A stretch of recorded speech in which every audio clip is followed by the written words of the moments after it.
know me by my nickname, the Mighty Hebrew Tribal Minister. So now,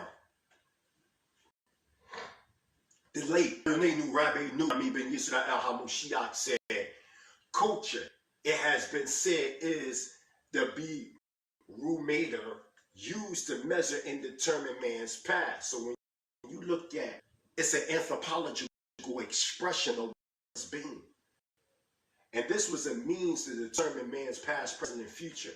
It touches every facet of man's life, either directly or indirectly. It is what distinguishes man from all other species of life on the planet, which is true because we're able to articulate through mental behavior. But now, the presentation, the psychology of leadership. As y'all can see, we have here the great international ambassador and prime minister of the Hebrew Israelite Sovereign Nation worldwide, Prince Asiel ben Yisrael, down the bottom, myself also with Dr. Prince Shah Amiel Hakohel, the original 12 left America in the 1960s to establish y'all, which is established now in Tel Aviv, Mitzvah, and Dimona, Israel. Y'all know some things had occurred in the past.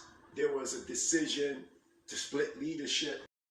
The leadership over here split, created what is known as Making the World, which is overseen by Prince Asiel ben Israel. Myself, I'm a part of that leadership. I'm one of the appointed princes. Let's get to the mind of Israel. Adonai ben Ami said in Everlasting Life, page 144, which is actually a good book. Let me pull that book out for the family so y'all can also see that I actually have the book. See, a lot of people, they talk, but they don't have the information that's necessary. This is a good book, Israel. Y'all need to get, if y'all don't have this book, y'all need to get this book. Everlasting Life, From Thought to Reality, is an excellent book. It's a must to have. So let's continue on, Israel. It says, y'all is absolute truth. The word of y'all is absolute. It's absolute. There should be no death in a lifetime. Death in Hebrew Israelite culture and thought is the absence of truth.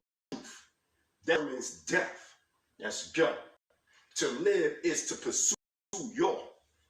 You see what I'm saying? Everything that you do, and if it's just mean, for 6 days you shall work in the Hebrew culture, and Ivrit is known to work for the slave, for the toll.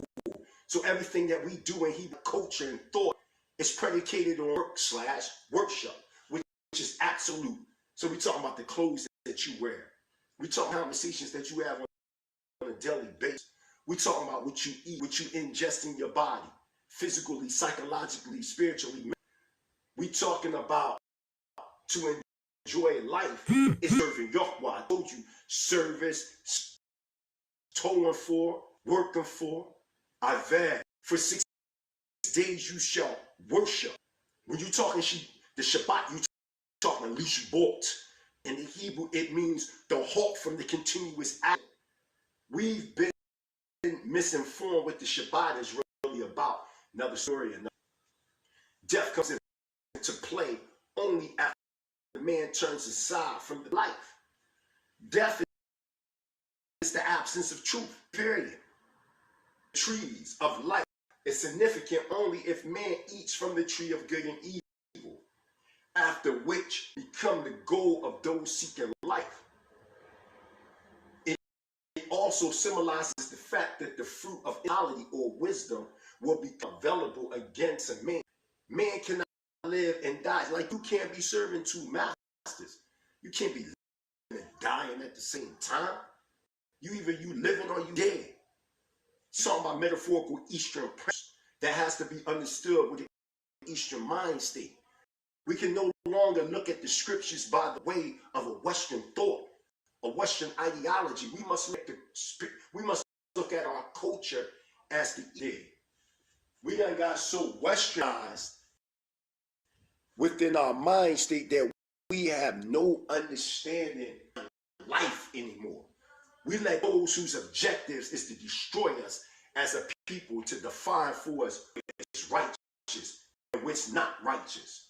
That's given. You cannot serve this life and death.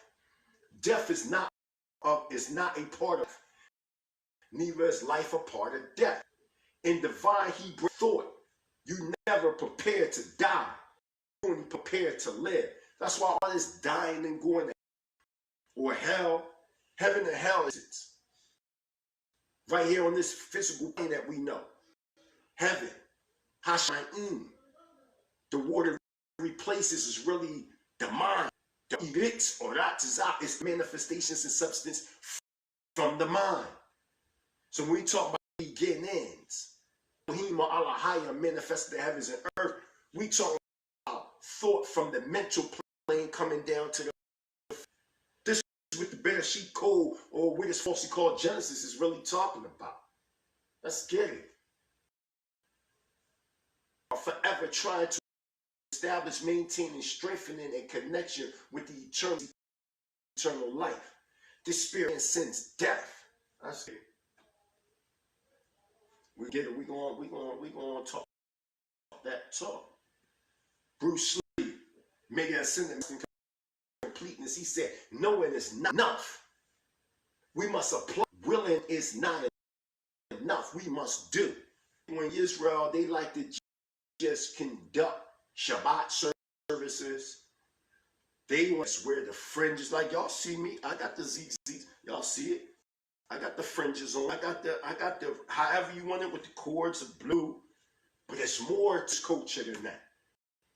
You know what I mean? There has to become now a collective mind state to develop Hebrew Israelite sovereign nationalism. You can manifest as a body politic and Torah as our constitution. Let's get it. We're going to Hebrew Israelite sovereign nationalism is rising. As the founder of Hebrew Israelite sovereign nationalism, this is the mind state to come under now. Because a lot of us don't understand what I'm talking about. How can you say that y'all follow Torah, but y'all don't even have a court system? How can you separate from a nation of Torah? Y'all don't get it? Now, to it, y'all.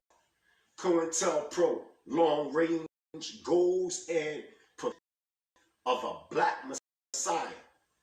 Federal investigation, the FBI, the infamous directive from Hoover to prevent the rise of a black messiah. We're about to get this. We're about to talk that real talk. Okay? We're about to really get that. See, a lot of people don't really understand what's going on. So let's go to Isaiah the 3rd. I have here the Hebrew text, the Tanakh. So if I need to go into the Ivrit, I will into the Hebrew. And I also have, for some people use the KJV. So I'm going to read from the KJV a portion of Yeshayahu or Yeshaya or Isaiah chapter 3. Everybody go with me. Because we talking about the psychology of leaders. We have to understand first from a Tanakh Eastern perspective, where they at today. And then from there, we're going to show that there was a hidden cabal that made manifest to stop the rise of a leadership. Let me show y'all this. We're going to get down, tag everybody in. See, what people want is the buck dancing and the singing, and that's what they want to see, not today. Not today. We're going to get into this. We're going to get into this today. Because it needs to be brought out, because the leadership is being questioned. Hallelujah. First and foremost, I give all praise and honor to Yahweh. For behold, Yahweh do take away Jerusalem and Yahudah. Yahweh died, the staff and the whole state of bread and the whole state of water. Oh man, we talking about our whole existence as a self-autonomistic government. It would take this away from us because of our violations of the law, statutes, and commandments. That's what happened to us as a nation. Are we in the condition that we in today? Because of wicked leadership, they won't stand up for righteousness. That's good. The mighty man, the man of war, the judge, and the prophet, and the prudent, and the ancient. And ancient is a queen. We translate it as elder, but we know for a fact that it's the ancients, because they will have the ancient wisdom of Abraham and Yaakov. Those tracing back to Canaan, going all the way back to ancient, all the way back to the Indus Valley, all the way back to ancient Atlantis and what we know America. We would get this understanding from our fathers and foremothers. Captain the 50, and the honor man, and the counselor, and the cunning artifactor, oracle, or one that is skillful in speech. And I will give children to be their princes, and babies shall rule over them. Let's talk about that. And inclusive also with Ecclesiastes 10 verse 16. Now, what does it mean psychologically? We talking about the psychology of leadership and why we in the condition that we in today. It clearly says, and I will give children to be their princes, and babies shall rule over them. What does that mean? I mean, we've been like talking about it in a sense like, well, you know, it can mean, you know, younger people shall, those of leadership. I mean, yeah, really true. Because right now we in the land of the great, we look for to break something down to y'all, because y'all got this game stood when it's dealing with the authority of the parents or the elders, and the children being the children of Israel. The elders ain't got to get no respect from us. We got the respect. The elders, all y'all youth running around talking get respect. You got to give respect. Man, ain't a part of Hebrew Israelite code. That's a slave mentality. The elders don't have to respect us. Period. We got to respect the elders.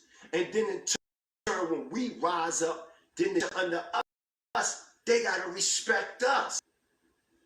Remember, the children are not the future of the parents. It's the parents that are the future of the children. We got everything reversed because of this captivity. See, you want the elders to respect y'all, right? No, it ain't like that. We are to respect the elders. How you going to tell the elders what's right and wrong, and they've been here before you?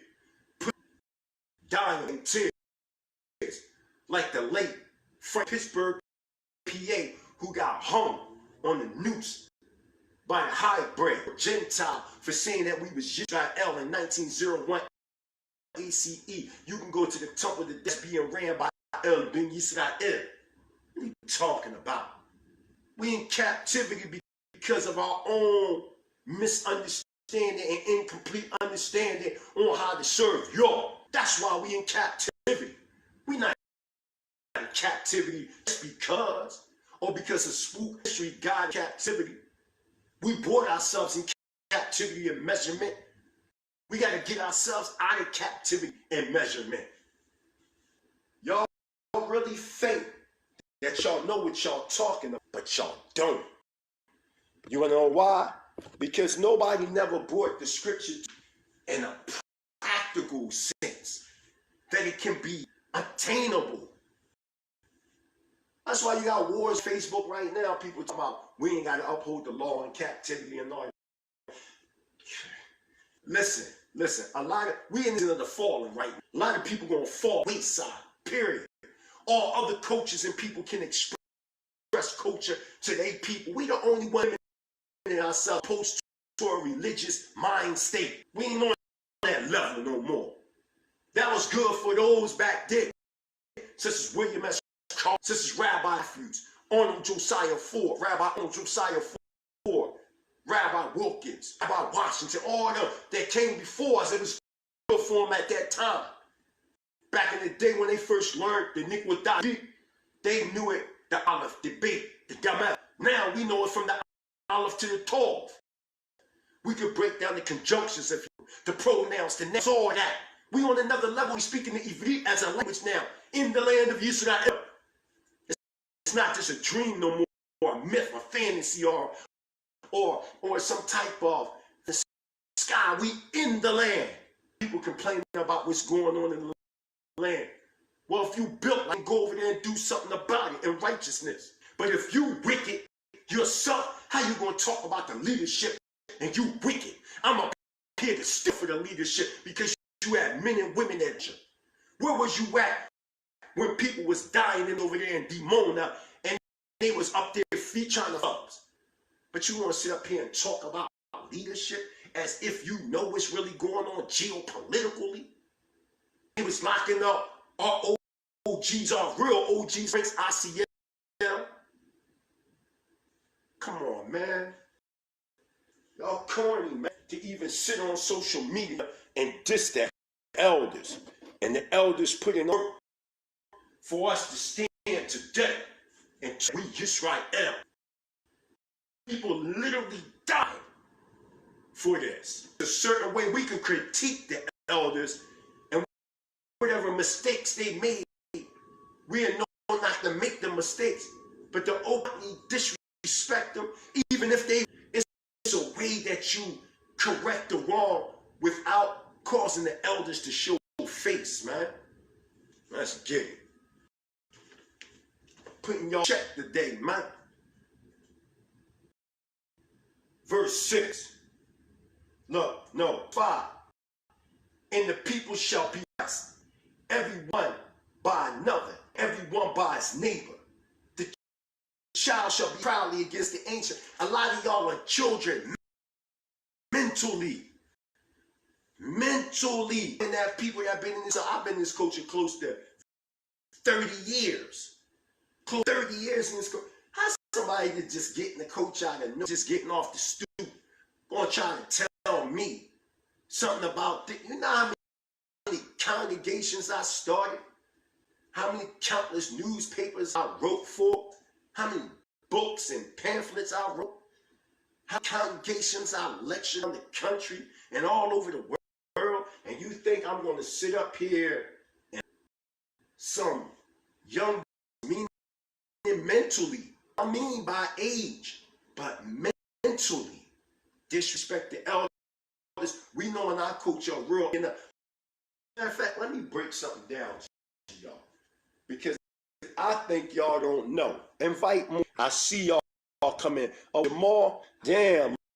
My cousin up in this joint. It's definitely good to see you, man. I was in Philly, man. I was in Philly. I seen Aunt Jackie, Graham, Shay. We had a big party at a wedding party / Mighty Hebrew, a block party celebration, man. Home. I'm back now in the state of Washington. I'm prepared for this August 10th. But getting back to the point as to what I'm saying. We talking about Cointel Pro, counterintelligence program, the long-range goals and prevention of a black messiah. But before we get, right, we have to understand to see this is the cause. This became the effect. Okay? Now, watch. Oppressed everyone by another and everyone by his neighbor. That's what's going on right now in Israel. You only doing what was prognosticated for you to do. You think you really doing something? Coming up against your brother, coming up against your sister. Most High said you was going to do it. You thought that you was going to do something from out of your own mind. That's what you thought. You thought everything that you do right is by the way of your own imagination. It's already prognosticated within your deen to manifest the behavior that you manifest right now. That's why nobody don't want to hear about Hebrew Israelite sovereign nationalism, because it brings you into a practical mind where you have to do for self. The hell with reparations, repatriation. Give us our land back.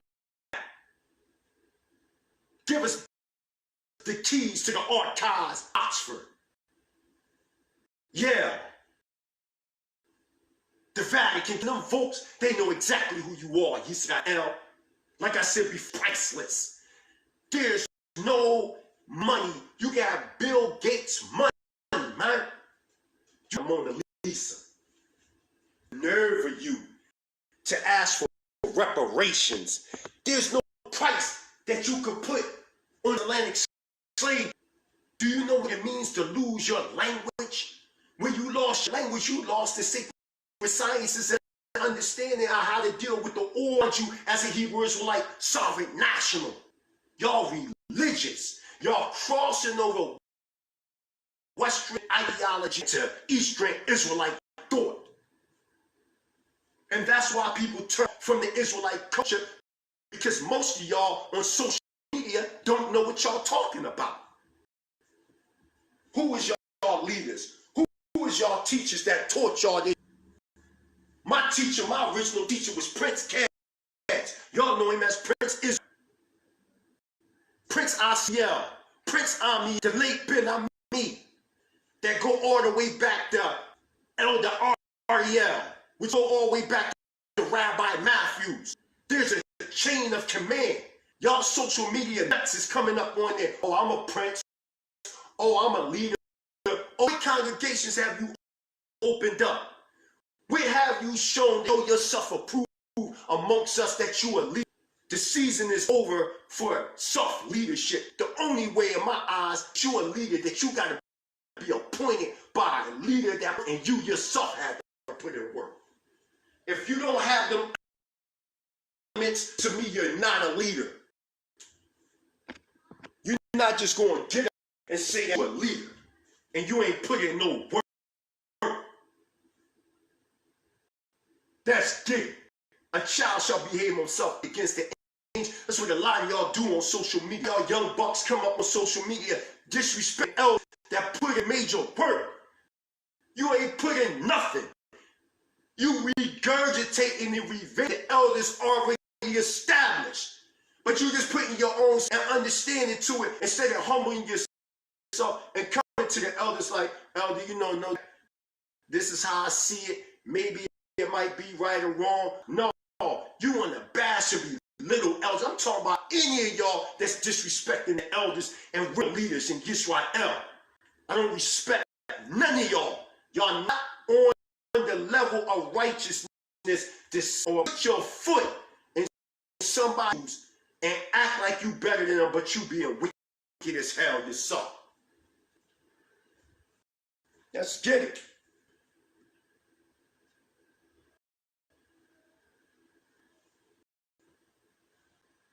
This is how it's going down. Everybody know about, I don't care where you go, you say them Hebrews, they know my name. Gotta slander me.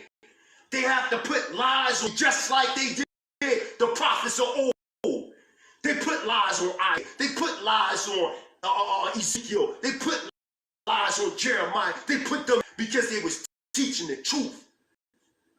You're a wicked nation, Israel. And the Most High is cutting us down. Whoever is left is going to be the 1/3. You got men that supposed to be insistent that we supposed to be Israel and bigging up gangs and drug dealers. They destroyed us, man. Through the help of Cointel, Pro. We didn't. It is the day. I'm going to show you document evidence that it was already pre-planned for you to disrespect your. Oh, you think you up there, man, the hell with the elders, the hell with the leaders, the hell with this person. You think you doing your own, you think you got your own already outlined in the Cointel papers. That's why it said that this will have long-term effects. Even when you look in the book of Daniel in chapter 1, it breaks it down how now, what's name, Nebuchadnezzar changed Daniel, Mishael, and all them, they named to Babylonian names because of their lifestyle. That's why they try to change their diet. We call it life or living. They change their diet because when you eat from the master's table, you're going to die right in it. They understood that because they understood the certain type of beast and that they was eating with mind. My Isha was saying, do we have, can we do, but we'll speak about that after Shabbat. We don't do business on Shabbat, but what we will do is after Shabbat, inbox that, and that's a blessing from the Most High. Hallelujah, Yahah. Let's continue on, because the information I'm bringing is gold. That's why when you type up the mic, I'm controversial, because the key is self-autonomy. You don't have to bum and beg these people for reparations. All come together, disaction. It don't matter if you're Torah only, Messianic. All come together as a common denominator would be Hebrew Israelite sovereign nationalism. Why? Because the Torah would be the Constitution, breastplate to have the order within the body politic, which is the nation of Israel. So if we got to litigate anything, it don't matter if you're Torah, Messianic, we all under the same law, statutes, and commandments. So if you violate another man's wife with a divorce, that's worthy of death. But since we don't have our own land, what we can do right now, while we do our own land, but we don't, but what we can do is create what is known as a government in exile through a court, through an Sanhedrin in the land of Israel, which in turn would disseminate all over the world. So if somebody violate on a level like that, we can exile them, man. So they can't jump from camp to camp. Violation. See, a lot of people know me as the mighty Hebrew. And when they talk about me, oh man, that's all they know me as. They don't know AZ. They don't know the man of the slums of North Philly. They don't know that person. So they look at me as if on equal ground, and we not. Okay? So now let's get it. Nobody's equal to those striving for righteousness, man. If you ain't striving for righteousness, we not on equal. So now, the child itself proudly against the ancient and the base against the honorable. A lot of these people that just get into our culture, they study for 6 months, 5, they think they know something. They have no experience on how to deal with this culture. If you start some, well, have you ever been to Shema Yisrael? Have you ever been to Kifraim? Have you been to KOY? Have you ever been Have you ever been to Brit Hat? Have you ever been in Adat? Have you ever been to the David, UPK, anything? Never congregate with no Israelites, but they know everything. You don't see them doing no type of grassroots manifestation, but they know everything. They don't even wear fringes. We talk about just basic stuff. When does Yom Teruah come in?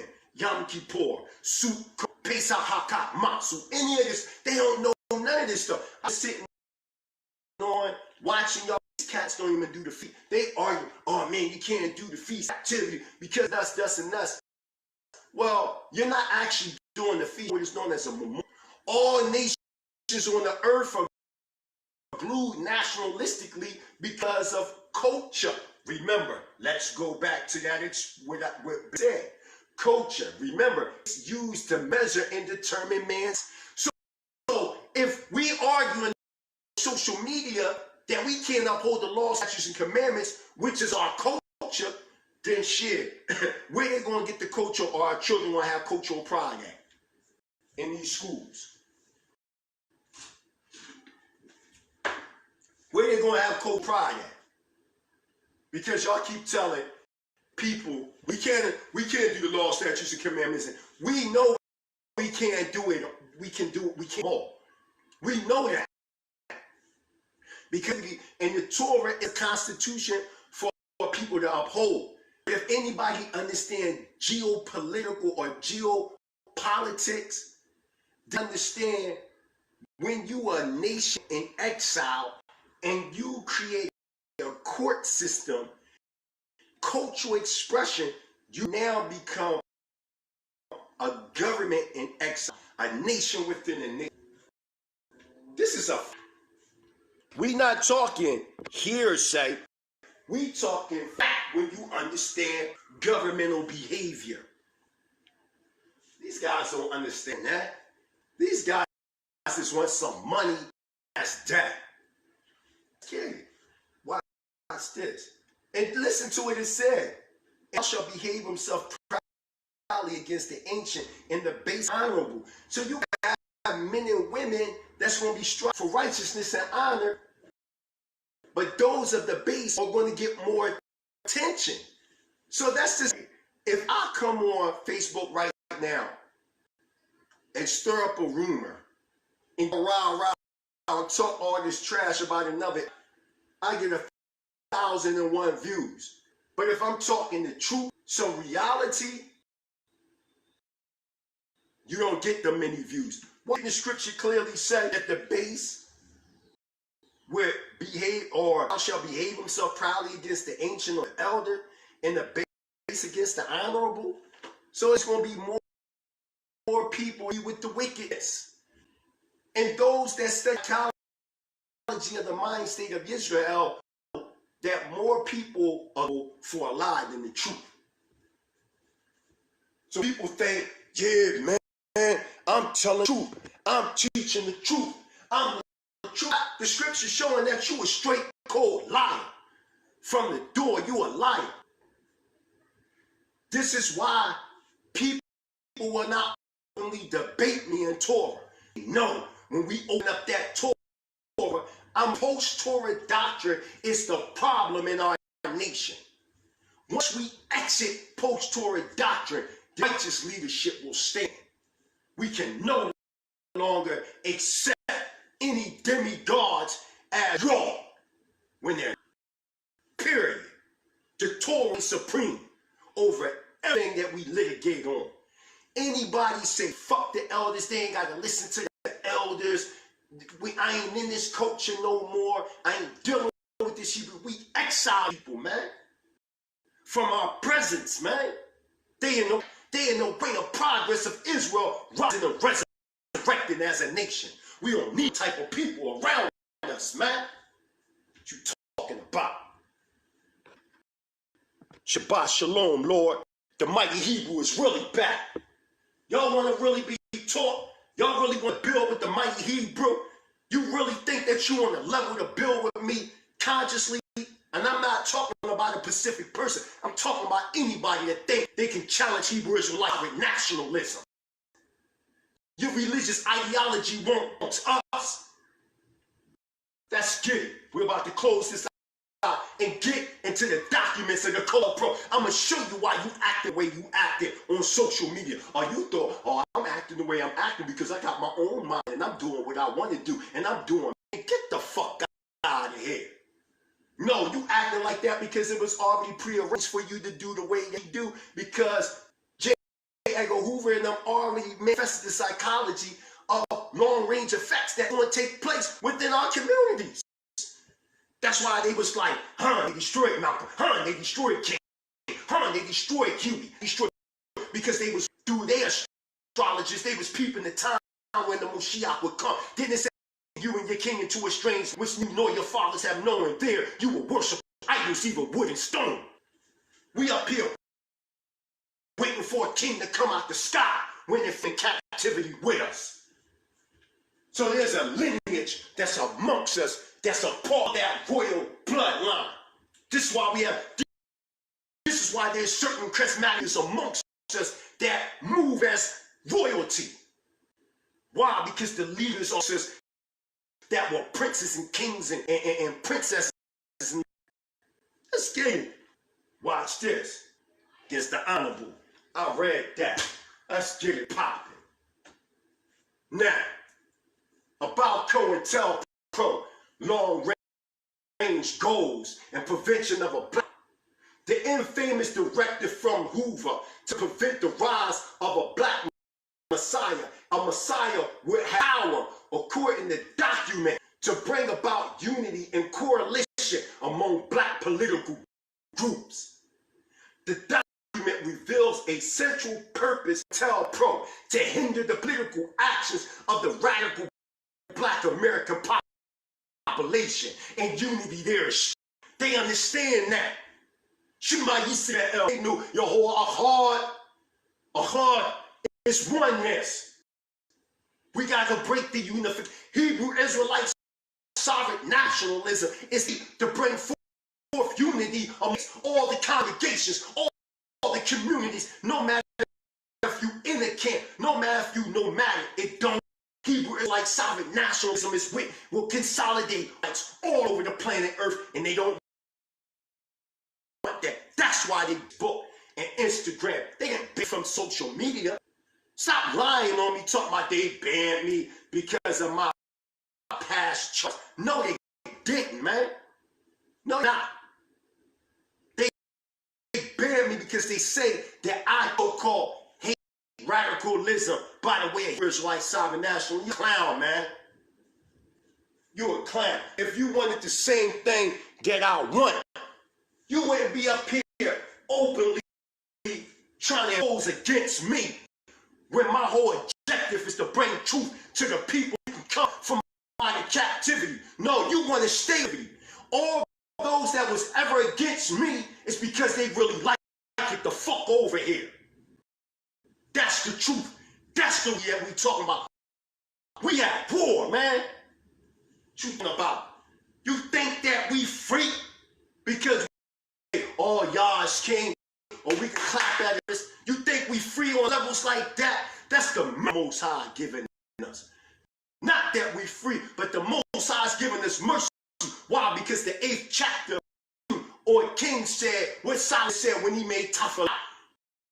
What he said, if we're in the land of the great captivity and we rethink ourselves in the land of the great captivity, we remember and hear our cries. They did not say that Israel. Other level, man. Y'all talking religion. Y'all talking about being in gangs and all that. That's small fry. You think men in power give a fuck about your gang? That's their streets. Y'all banging on each other. So, all right, bloods, I'm just using this as an example. Don't most cops wear blue? You bang on them? No, but you bang on your own brothers? I ain't trying to hear none of that. A lot of them gangs destroyed our communities, man. Brought drugs in communities. You even seen in the movie, you got so-called black wicked men and women from the hood making alliances with FBI and the Italian mafia to flood drugs in our communities to destroy us, man. But you want to sit up here and act like gangs is cool. It ain't. Let's get it. To hinder the political actions of the radical Black American population and unity their strength. The document admits fearfully. They're us, man. What you talking about? Let me get this. See how the devil is a liar? Let me put it on it. Let me connect this junk real quick. You see how the devil came? I got you, because I don't know, connect. See the game that they play, because that fire coming. Now connecting, because that fire coming on they behind. Get back there. Because that fire, I'm bringing out that fire. And the devil want that. But guess what, Jack? He gonna get it to death. He dead. Hallelujah. I give all honor and praise to Yahweh, the supreme, intelligent, powerful one of our forefathers. Those striving for righteousness' sake to build Hebrew Israelite sovereign nationalism. I say shalom. Now, calendar program, black nationalists hate radical intelligence. March 4th, 1968. That is kind of an interesting date right there, because wasn't it in 68 where they, for I've seen the promised land. Didn't 1969 the first Israelites leave from the Morovia like way to the United States to go into Israel? In 1969, like prophecy fulfillment, let's go. For maximum effectiveness of the counterintelligence program and to prevent wasted effort, long-range goals are being set. You got to hear this, man. You got to hear this. Y'all got to hear with the mighty he bringing out, the one that they keep hearing. Why don't they want you to hear what I got? Why are they trying to cut us off from being the nation? Your own people, they wicked as hell. One, prevent the coalition of militant black nationalist groups. Let's change the name real fast. You want to challenge me? You sure? Prevent the coalition of Hebrew Israelite sovereign nationalistic groups. Stop. Prevent UK from aligning with IUIC. Prevent IUIC from aligning with Shema. Prevent Shema from aligning with Kiphaim. Prevent Kiphaim from aligning with the KO. Prevent the KOY with the U and Y. Prevent U and Y from aligning the better, making the better work, etc. Isn't this what we're reading, man? This is what we're reading right now.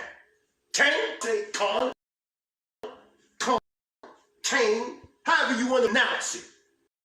Prevent the coalition and unification of militant national group, meaning those that are in opposition to the position of what is being conveyed in the United States government about us, talking about Article 2, paragraph 3, that we know 3/5 of a man. Then when you go to Articles or Amendments 13, 14, and 15, it clears all persons evil born and nationalized, talking about we straw men, the true straw men are the Israelites that know who the hell they are. Let's get it. I'm not sitting up here playing with you. That's why PrincessEitana yelled, you got Israelites and you got Jacobites. That's what's going on right now. There's a separation that's taking place right now. Watch this. In unity there is strength. A truism that is no less valid for all of its truthiness. An effective coalition of black nationalist groups might be the first step towards a real revolutionary army in America, the beginning of a true black revolution or change. Come on, man, let's talk about it. All the black militant organizations in the 60s, Bobby Seale, all of them, Professor over, what's his name? Not Aswad Quays, what's his name? Ashanti. Huh? Mulata Karinga, professor in University of San Diego. Seen revolutionary mumble, right? I ain't even going to take that like it was mine. Let me get the book and read it because y'all need to hear this. Y'all need this. The late I ain't even going to take credit for the words of the late those who slander, those who y'all talk about all the time, as if I knew personally. And up here talking about Ben, like y'all, I don't even know him. I'm talking rumors, let's get it. I'm gonna read something from out of this book, God the Black Man and Truth. I'm here to tear you apart. How you gonna sit up here and try to debate the mighty? Why I destroy you, man? I know about it. Huh? You wanna disrespect the children of Israel? Let's get it. Look, check this.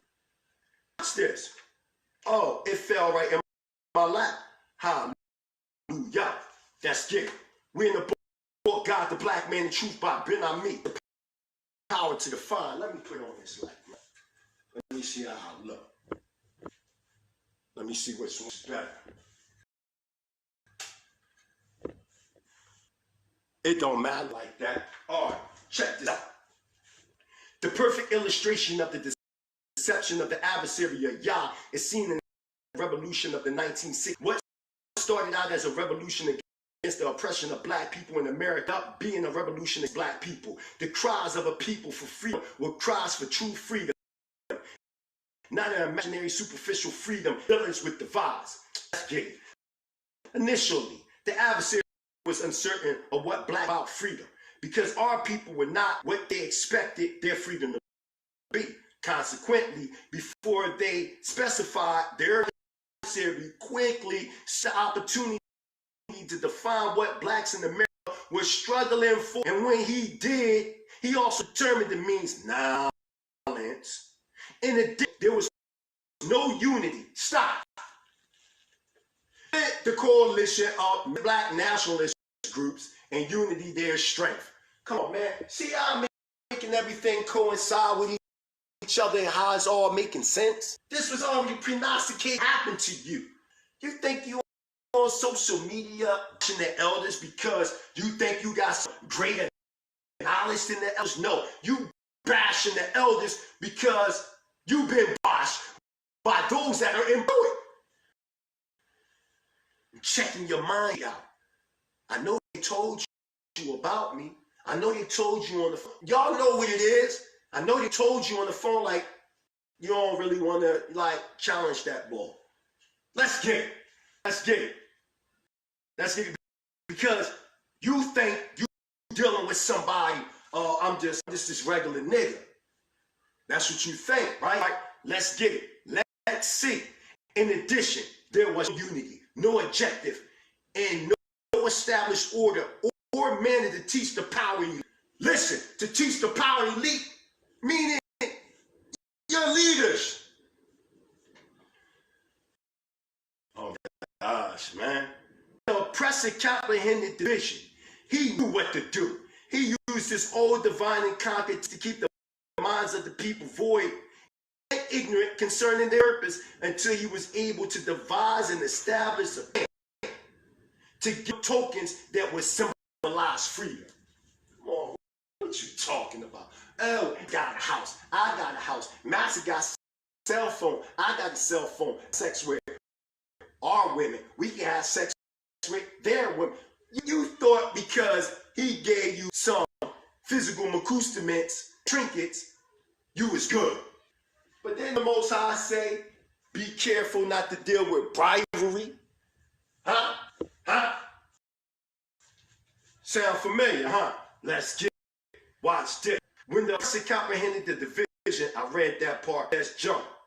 By keeping the minds of black America divided and controlled, while simultaneously keeping their thoughts from their identity. Black Americans were lured into the adversary's solution for pacifying them with homes and jobs, a small return for such a large investment, a car for a man's soul, a home for his heritage, and a job for his freedom. That's why a lot of y'all talking about, I ain't Israel no more. I ain't with the Hebrew community. We already hip. We already hip to the game. What you talking? Think you doing something different? You think you doing something different, man? You ain't nothing different. This was already known, right? Since so-called African-American leaders at that time were void of the vision and the plan of Yahweh, they were easily duped by the enemy's scheme to keep African-Americans off balance. Therefore, so-called African-Americans could not wisely define their objectives and their goals, not properly equipped to know how to reach the power elite. Every time a positive movement in the midst of our people, the adversary of Yahweh, through his press, through his religion, and educational institutions determined how and what was going on, even when it would go on.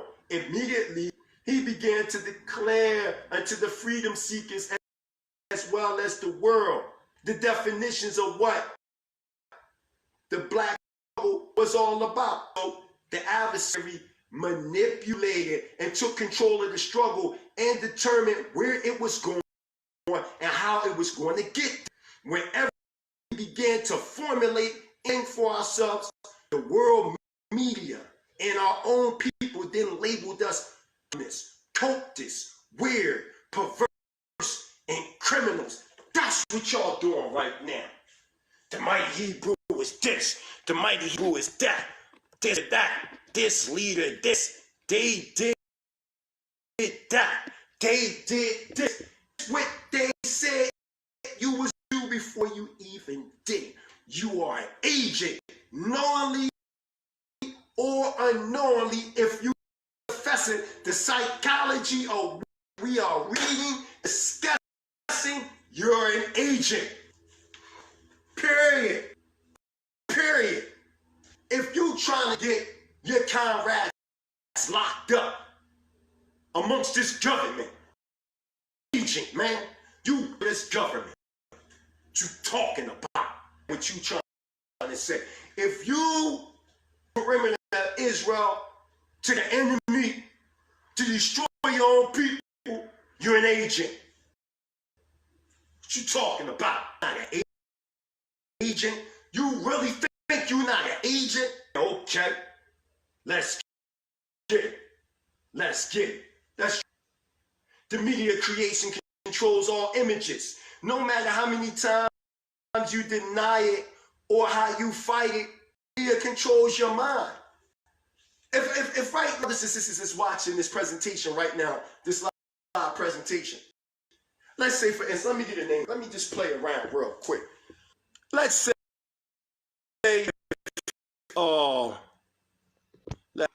let's see who's on here.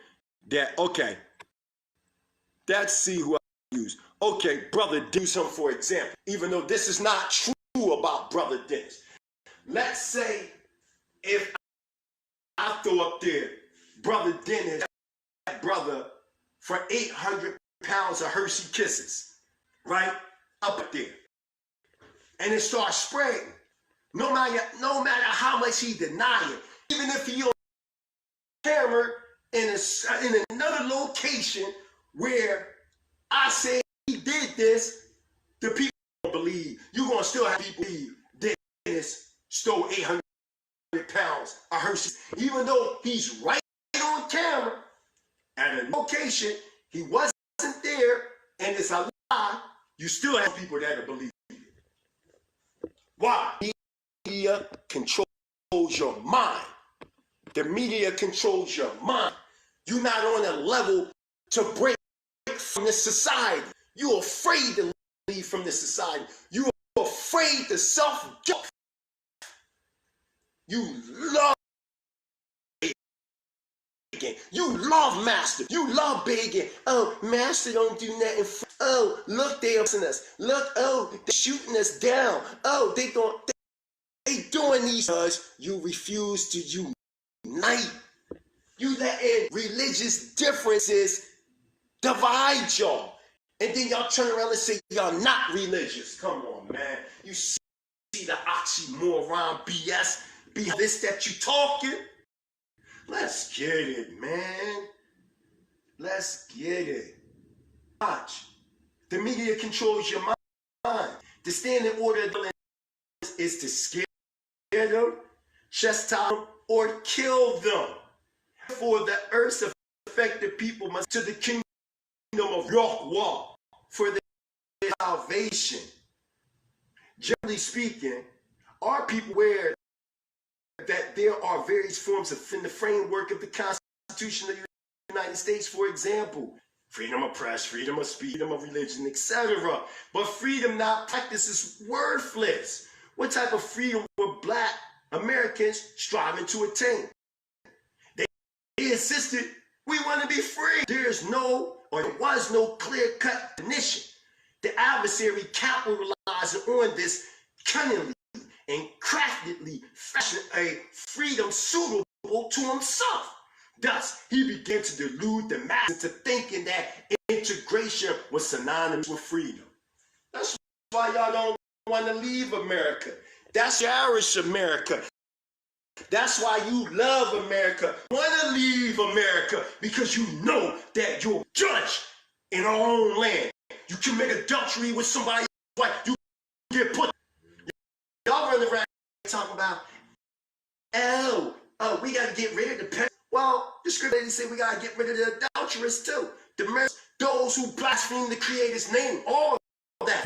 So stop trying to choose who you want to deal with and deal with those that are weak inside of y'all once you know who you are. Ezekiel, the 18th chapter. We're not talking about those that don't know that, Israel.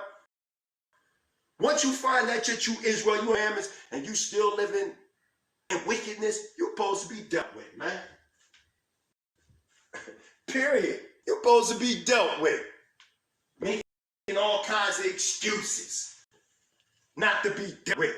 Let's get it. Watch this. His craftiness works. Suddenly everybody or everyone began talking about integration. Black people began that integration was going to bring them equal opportunity to fulfill their needs, and that they would eventually achieve integration into the educational system, the neighborhoods, and the power structure in America, even though in the beginning this was not the purpose of the struggle nor the objectives. They changed their whole struggle. That's why if you know most Israelite communities, they don't talk about leaving America. Why? Because psychologically they already been affected by the hell prompt. What you talking about?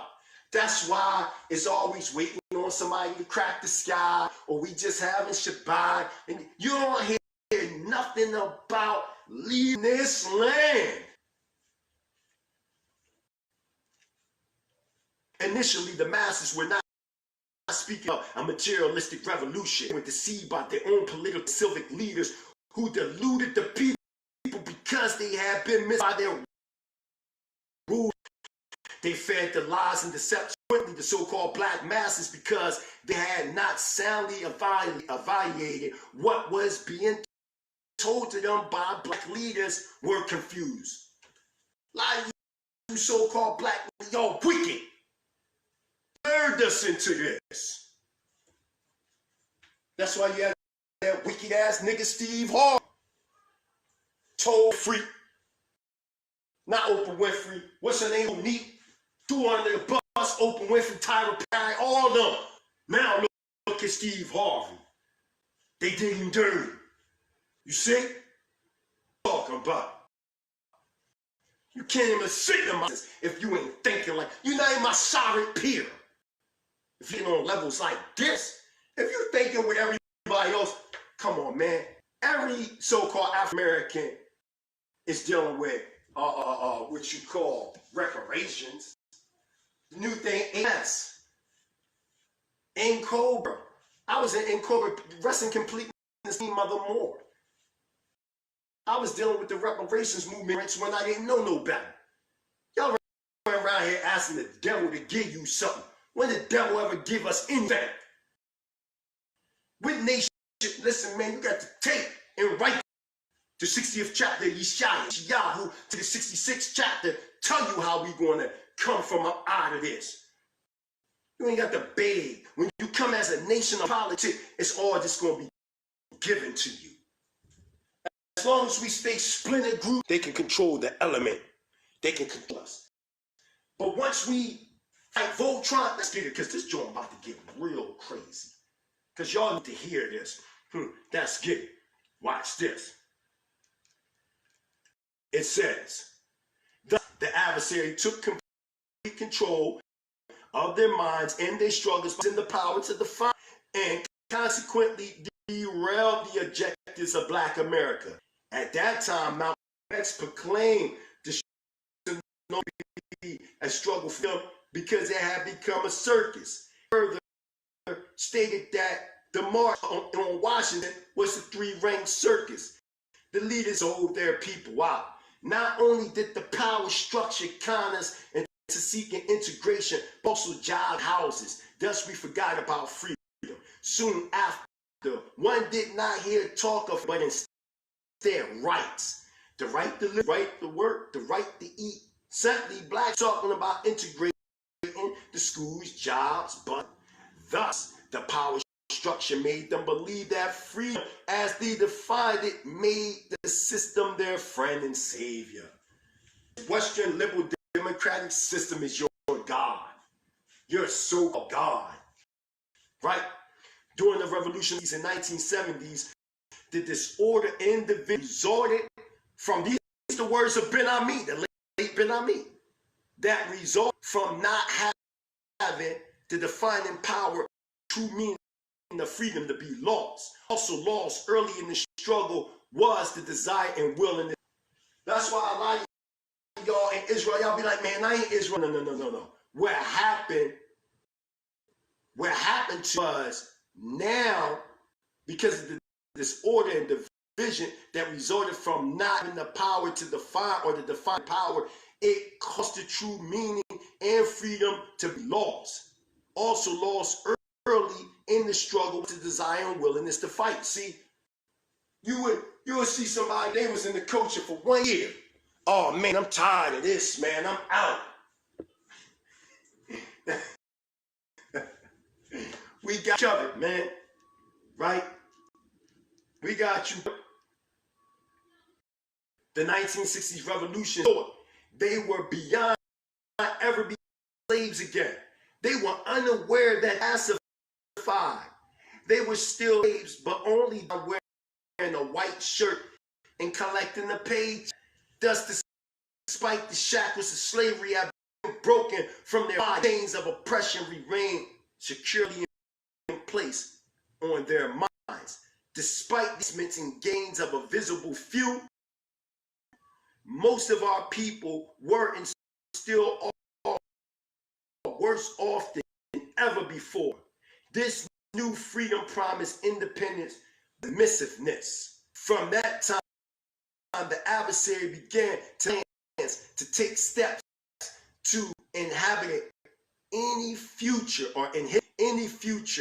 activity by the black masses. Using his power, he developed the course for element of the black mind. As a result, we see no national movement, no national issues of any significance to unite the people. Man, this is why I developed Hebrew Israelite sovereign nationalism. That was the point. That is the objective. See, y'all don't know nothing about this. Only thing y'all know about, oh man, we Israelites, such and such and such, but it don't go no further. You want some money here, man? Take it, man. I thought a white man gonna take this money. Remember when David Chappelle made that joint on it, talking about just imagine blacks in America get reparations. All y'all gonna do is give it right back to your slave master. That's all you gonna do. What you gonna buy? A lifetime supply of Newports? What you gonna get some rims on your car? What you gonna get the latest iPhone? That's what you gonna do? You a joke, Israel. For real. And all the nations around us know. We the fourth richest nation of black people on the earth. But we the most consumers. And we always cry broke. You know what I mean? It's crazy. Watch this. As a result, like I said, we see no more, we see no national movement and no issues of any significance to unite the people. Social and economic issues have supplanted nationalistic aims. Nationhood is no longer a goal of so-called Black America. Social stratification has fragmented the move towards the realization of the dream to be free. Damn. Man, he broke down, Holmes. Watch this. Black people in America were so blinded with their adequate plans and worldly dreams that they did not really know where the nonviolent philosophy of the other philosophies of their strain from early in the 90s. Blacks were burning and destroying because they had no sense of what revolution was to achieve freedom. Let us define revolution. Revolution is to destroy through change. Revolution is an overthrowing. It is to tear down the evil forces. Revolution power to change, lead and determine ways to influence the mind and control the man. never seen revolutionaries who, after determining who and what adversary in his system is, fight against it to destroy the system, and after the victory, and integrate into it. Come on, man. You see how sick we are as a people, man? Come on, man. Come on, let's break this. Let's get it. How you gonna say you're a revolutionary but integration is at the same time? Come on, man. Let's get it. Right? Then they ask, are we not yet free? Our people are lost for lack of knowledge. They deceive. Watch this. Last portion of this book right here. It says, when the establishment began to open certain neighborhoods, jobs, and positions, and allow so-called blacks to integrate, the true flames of freedom were smothered, snuffed out. How did our adversaries determine what we wanted and how we should get it? It is evident that the news media, the educational institutions, and the religions were unleashed upon our people to divide their minds and objectives. When they did, the results, or the inevitable results, came. Our people got sneered in the trap of a materialistic revolution, which at its conclusion gave them bigger houses, bigger cars, more colored TVs, but certainly less so, no land, and more enslavement than ever. Only satisfied deception and still no freedom. For this reason, there is less participation in the struggle today for freedom. Our people have no interest in this because they have made materialistic gains their freedom. The so-called black middle class work good jobs, receive good paychecks, own big cars, have big television sets in every room, and generally exhibit all the showy manifestations of their so-called new wealth. They see no need to continue to struggle because the adversary has determined and defined for them what these determinations and definitions are, and they are well satisfied. They're well satisfied. Actually, they are in a spiritually and morally. The spirit of brotherhood, sisterhood, struggle, participation, and even the need for your fellow black brothers and sisters have been destroyed. With his newly defined freedom, the so-called African American is culturally dead, a tool to be used any way the system dictates. His new freedom allows the slave to exist and make a living, to live. No one has explained the so-called African freedom is, or has shown up, or stirred up the desire in them to be free and Yahweh. The 1960s started off as a reforming revolution and overthrowing, tearing down the systems, ways and means, yet ended up being a struggle for integration, a materialistic conforming revolution that allowed them the privilege to join those who were responsible for their grief and sorrow. That's in the book, Like the Black Man in Truth, by the late Ben Ami. Come on, man. That's exactly what happened to us as a people. Got us fooled, for real. To prevent the rise of a Messiah who could unify and electrify the militant black nationalist movement. Why you think they was murdering your leaders, man? Because in the scripture, I will send you and your king into a strange land which neither you nor your fathers have known, and there you will worship idols, wood and stone, debarred, or Deuteronomy chapter 28, verse 36. Don't it say that? So, why is this a surprise? The kings in Israel, the Malakim, the kings in Israel were known as Mushikim. They were anointed by the Levitical ecclesiastical priesthood. What are you talking about? Watch what they say. Malcolm X might have been such a Messiah. He is the martyr of the movement today. Because why? They talking about before Malcolm got murdered by informants, not by the Nation of Islam, but by informants that was working for the Alphabet Boys that came acting like they was part of the nation. Smoked the brother. Martin Luther King, Stokely Carmichaels, and Elijah Muhammad all aspired to this position. Elijah Muhammad is right because of his age. King could be a very real contender for this position should he abandon his supposed obedience to white liberal doctrines, nonviolence, and embrace black nationalism, because he adopted the nonviolent movement from Gandhi, and Gandhi was a damn racist, man. Talking about, man. Let me tell you why he really murdered Dr. Martin Luther King.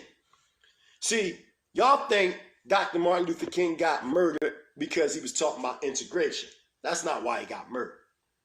Dr. Martin Luther King started having meetings with different radical organizations before he died. So before Dr. Martin Luther King that transition over, they said, this is what we're going to do. We're going to murk him, make him a martyr to the people, so then continue to manifest the dream of integration to the people. And we're going to use flunkies such as Jesse No Good Jackson. Keep hope alive.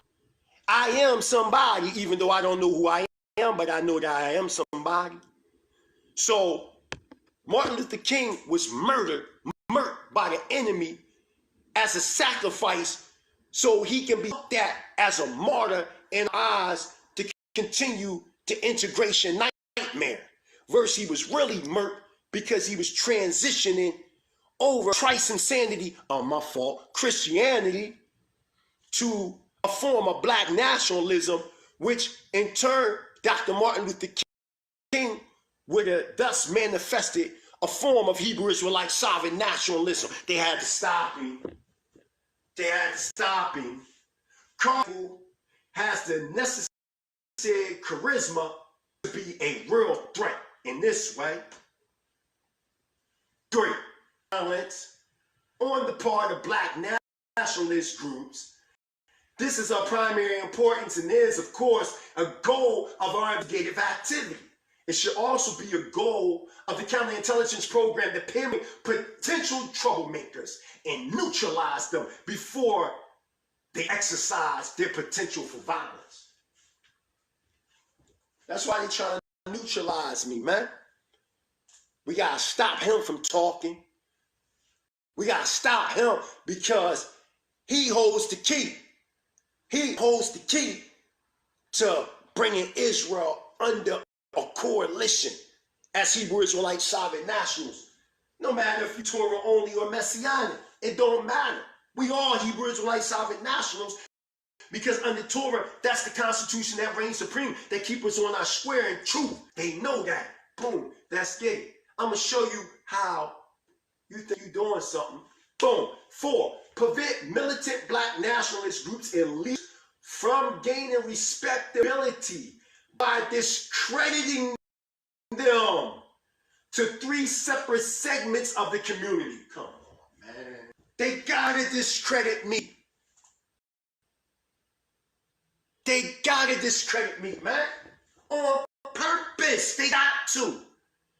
They gotta put it in your head, man, fuck the mighty Hebrew. Such and such, they gotta discredit.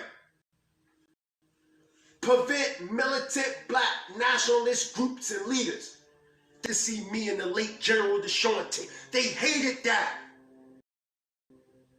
It was all Cointel Pro. What you talking about?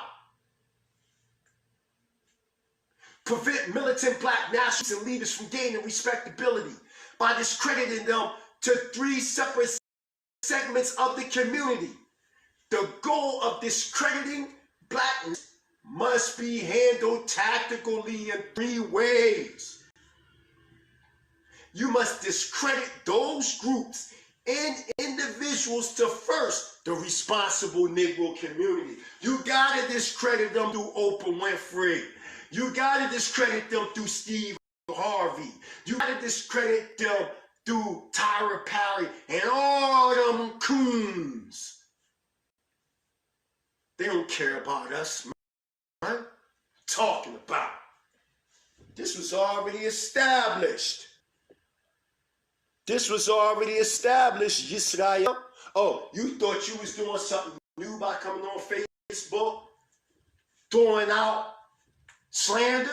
Watch. Oh, it's going to get deeper.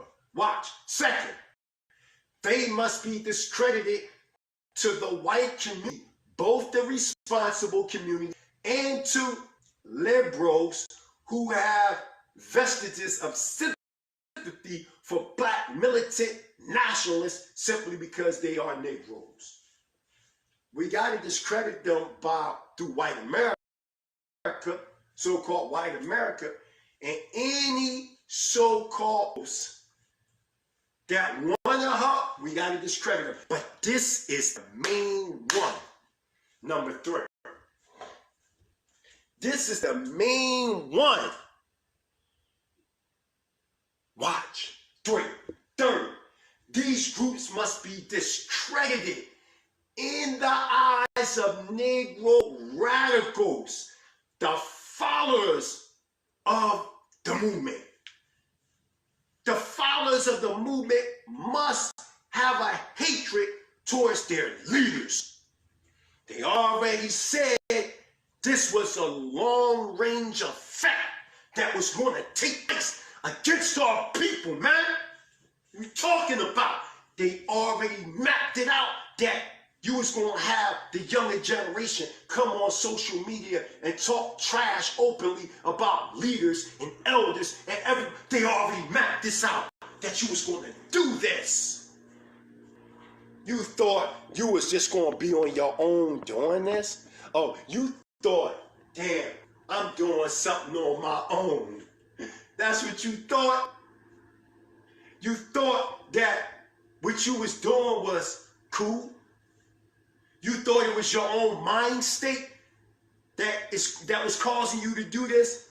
No, it says, third, these groups or these leaders of these groups must be discredited in the eyes of Negro radicals, the followers of the movement. This last era requires entirely different tactics from the first two. Publicly about violent tendencies and radical statements merely enhances black nationalists to the last group. It adds respectability in a different way. 5. A final goal should be to prevent the long-range growth of militant black organizations, especially amongst youth.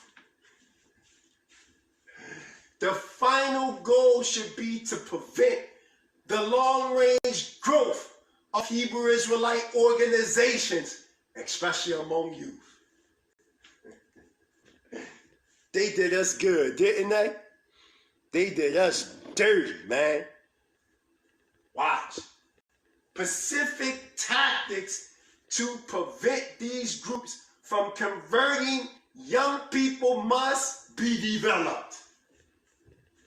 It had to be developed. So all y'all coming on here, going against y'all leaders and in the open and discrediting your movement, this was already systematically designed that you was going to do this. Damn. Ain't that deep that I showed you facts by the way of this, man? They already told you.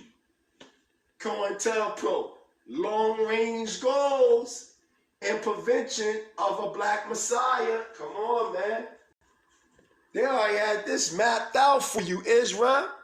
You thought you was doing something deep. You thought you was deep, didn't you? You thought, damn, I know a little Torah. I'm a little radical. I'm a leader. You ain't no leader, man. How you a leader and you doing these things here, man? Checkmate, man. Like side niggas say, check. You dealing with a real OG, man. You not dealing with no kid, man. This is what this already been systematically designed that you was gonna fall victim to this. You fell victim. We all fell victim.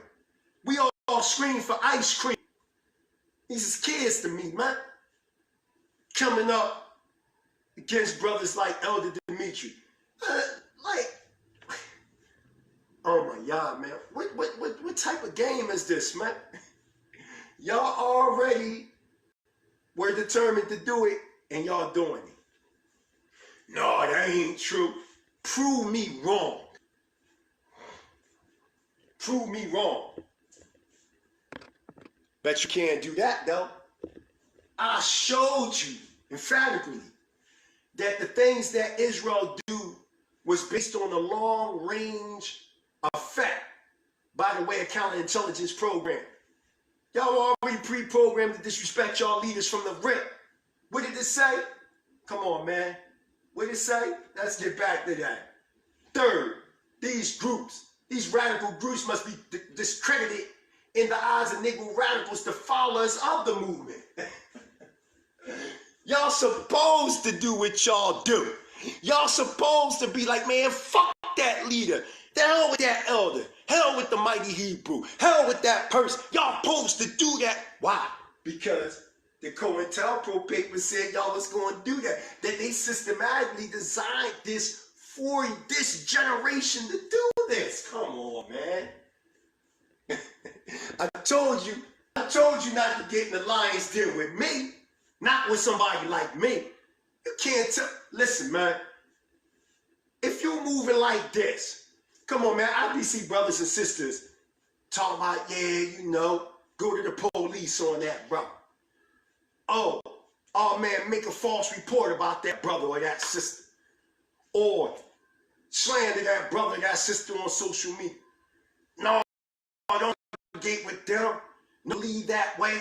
No, they don't believe this way. All these things were already said it was going to happen. This was the plan for them to do this. What are you talking about? I told you you ain't using your own mind. You thought you was using your own mind, didn't you? Till you start talking to me. Till you start seeing real brothers and sisters that know what they talking about. You can't come to me with that post-Torah doctrine. Oh, you know, you got to do that. Man, I am a realist, man. And the only way to come out of this captivity, there has to be unification by the way of Hebrew Israelite sovereign nationalism, man.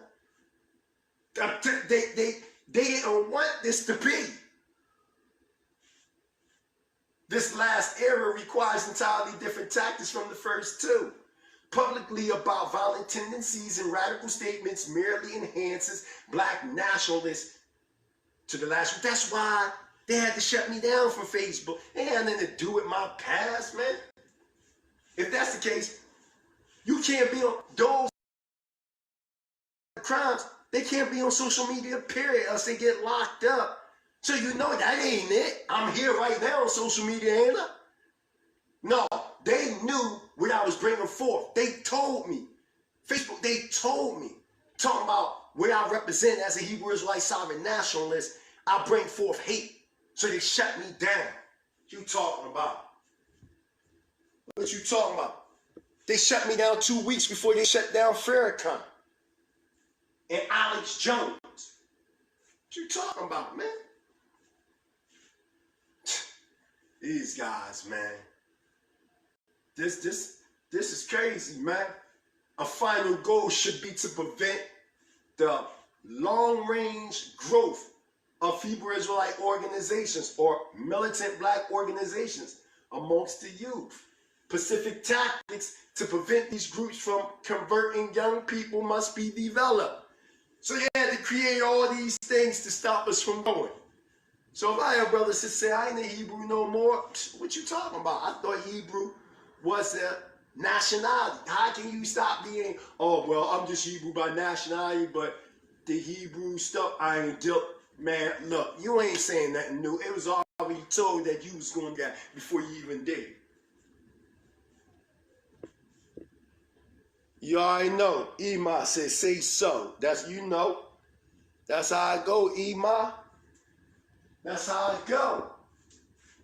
It's already everything that they thought that they was doing. They not doing on their own. But they have been programmed and they're on the string. The puppet master. I give all praise and honor to Yahweh, the supreme, intelligent, powerful one of our forefathers. Avnei Yitzchak, Yaakov, those striving for righteousness' sake, all over the four corners of the earth. I say into the family, Shabbat Shalom. Hebrew Israelite, sovereign nationalism, rising.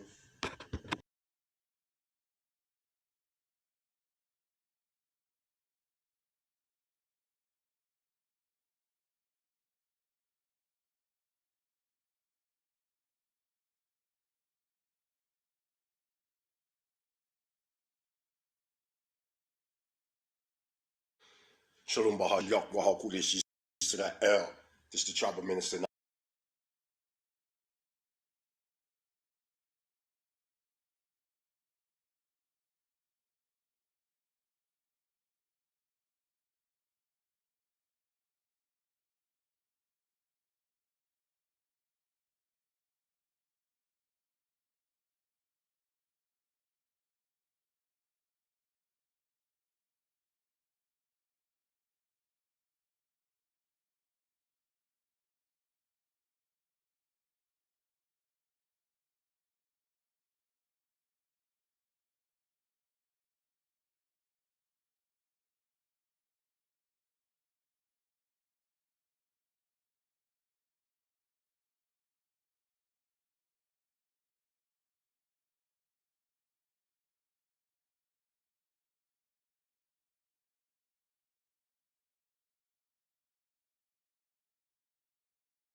Shalom Bahashim Yahweh Kudesh Israel. Hebrew tribal minister. Nasik Charlene Dean Ben Ami Motam Ben Yasha Allah Senior.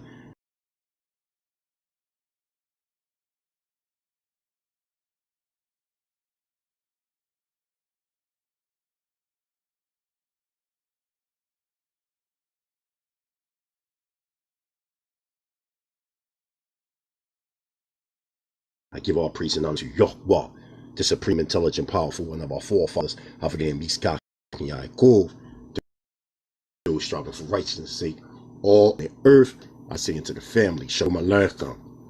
Yeah, we're going to get into a little discussion today as I play myself in chess. Real quick, waiting on my e-shot to come because tonight is chess night for us. So we will be battling. Our presentation here, Garfield. This is chess, not checkers, okay? So as I'm building today, I'm going to be playing myself in chess and at the same time discussing the matter at hand. Hallelujah. Hebrew Israelite, South nationalism rising worldwide. I'm about to invite people. Everybody tag everybody and let's get it.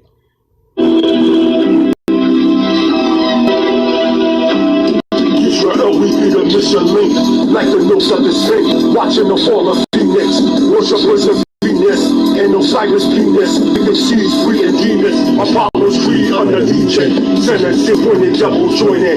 Try to injure evil underpinned with a flame. Bodies fossilized under concrete cemented. Medusa's visions descended in the garden. I shot the conscious target. Florida Adam as divine sovereign. This world's hardest heart and life fearful. Man looking in the mirror, drinking Bloody Mary, having orgies. 4 horsemen, apocalypse now becoming 1/3.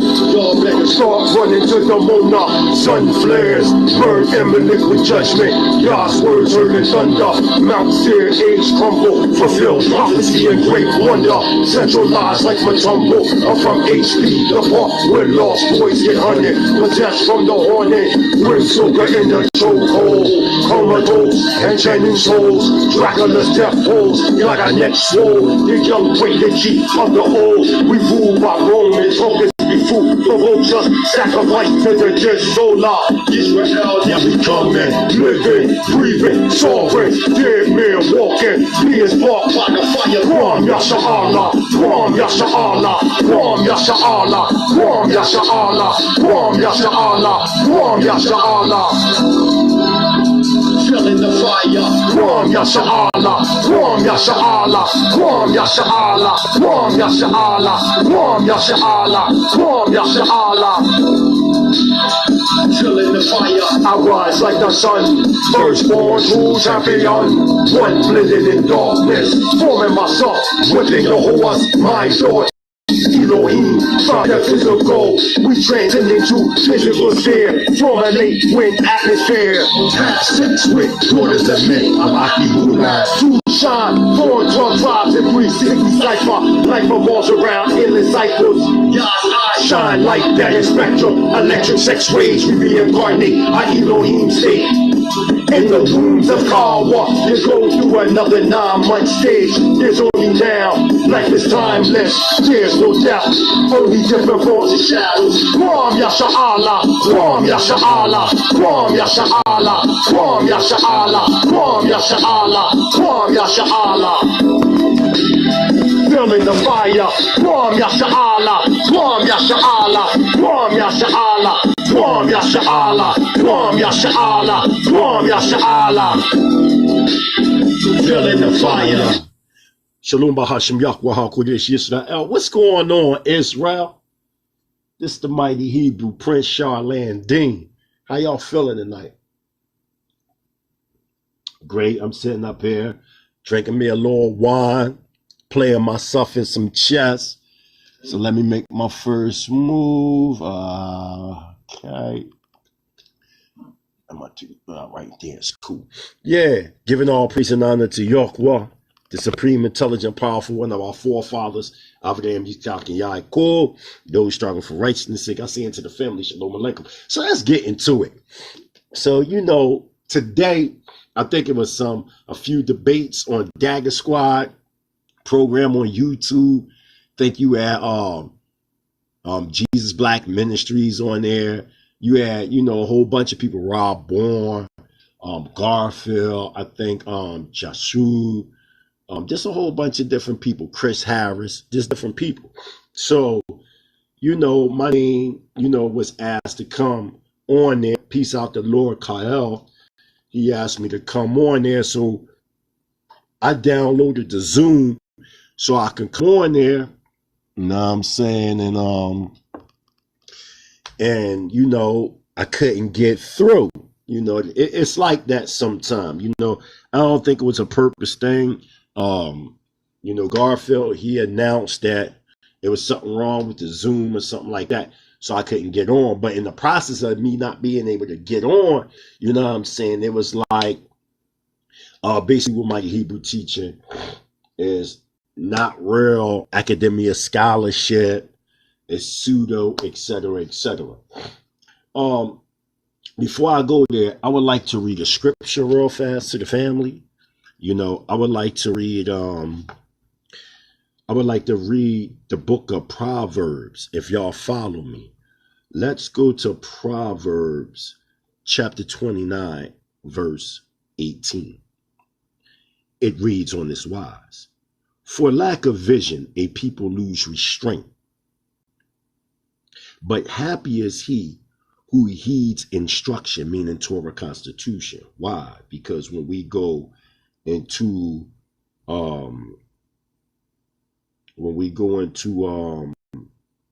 the Ivrit of verse 18, it literally says Torah. So there it is right there. It's underlined. So as you can see, some people pronounce it Torawa or Torah. Where it says instruction right there, it should be Torah. So you should be disciplined in Torah. Okay? You know, when there's no vision, people perish, which is absolutely true. That is a true statement, Israel. So now, as I said, we're not playing checkers, we're playing chess. So I got that out the way.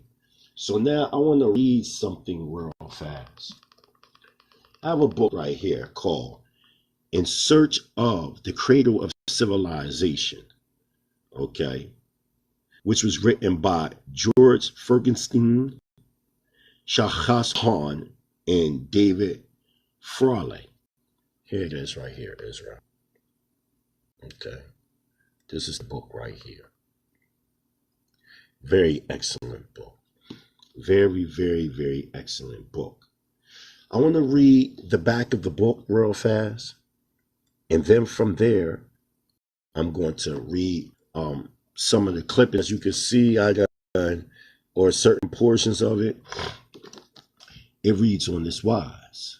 It says, this is a scholarly masterpiece and belongs in the home and library of every person who wishes to evolve using the wisdom of the ages.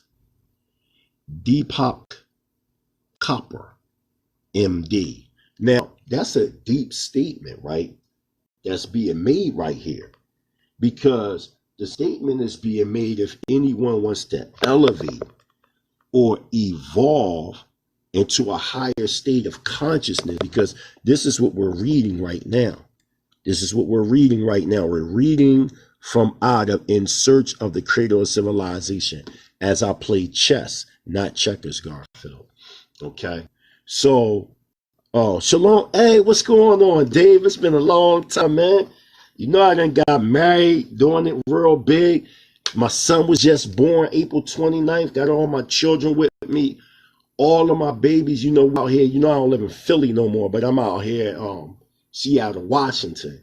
Open up a school out here. I'm just doing it real big. And I seen your name. You requested my friendship. I'm like, damn, that's Dave.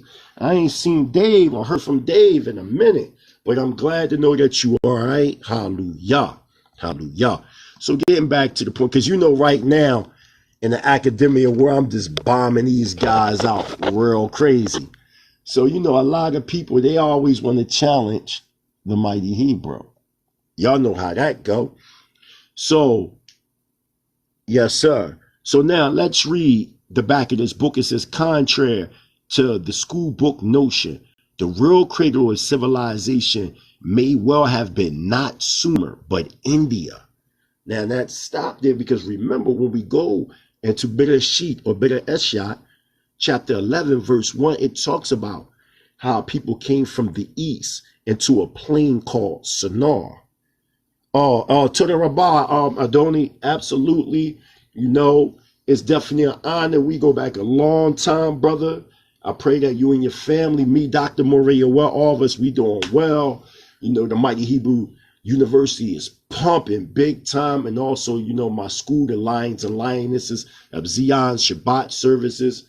I'm just like, through all the, you know, troubling waters, at the end, it was definitely, you know, good to drink, and the glory of Yah Yisrael was ever present. And I'm just doing not good, but actually great.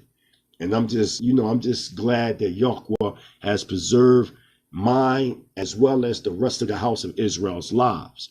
So getting back to what I'm speaking about. Y'all know that I teach what is known as Hebrew cosmogenesis and Hebrew anthropogenesis. and I break down our pre-antediluvian history going back into an etheric state, 320 million BCE, during the time of the Bereshit code of Genesis 1:1. Shooting down till we started to formulate more into a solid physical material mass, roughly 60 million BCE. But the completion of Zakar Wanikiva or Zakar Wanikiba in Bereshit or Genesis 2:7 wasn't complete until 18 million BCE. Now one might say, damn, where you getting these dates from, mighty Hebrew? And it's only 7 days. Well, I already established the fact some time ago in previous lessons that Yawam, if you look at it in the picturetic Hebraic Sinaitic hieroglyphic script, you'll see that the Yah is an outstretched arm, or the Yod is an outstretched arm, the Wa or the Woe is a peg, and the Meme or the Ma is water waves. And we know that water, Mayim, in the Ivrit, it defines life. So when you say Yawam or Yam, you're saying that which containeth life.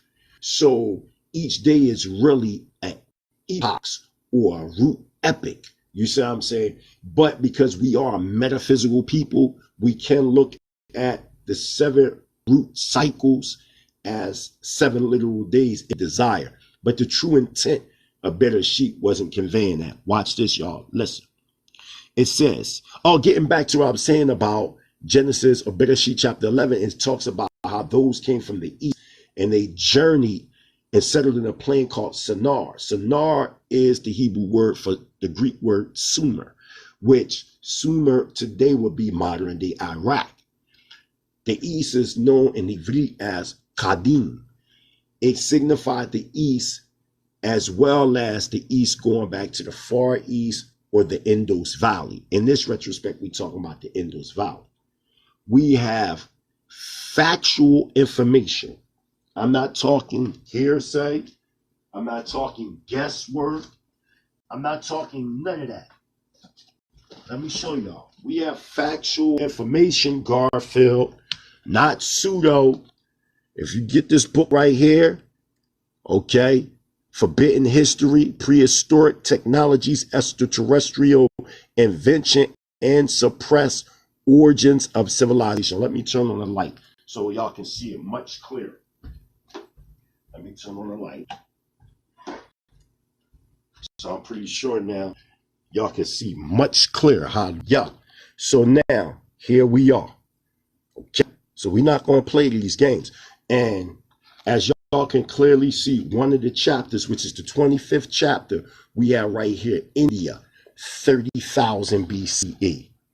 So we're not going to play these games as if we don't have the academia research, Garfield, to destroy your premise as to what you're trying to convey as trying to say that we have no academia scholarship and that everything is pseudo.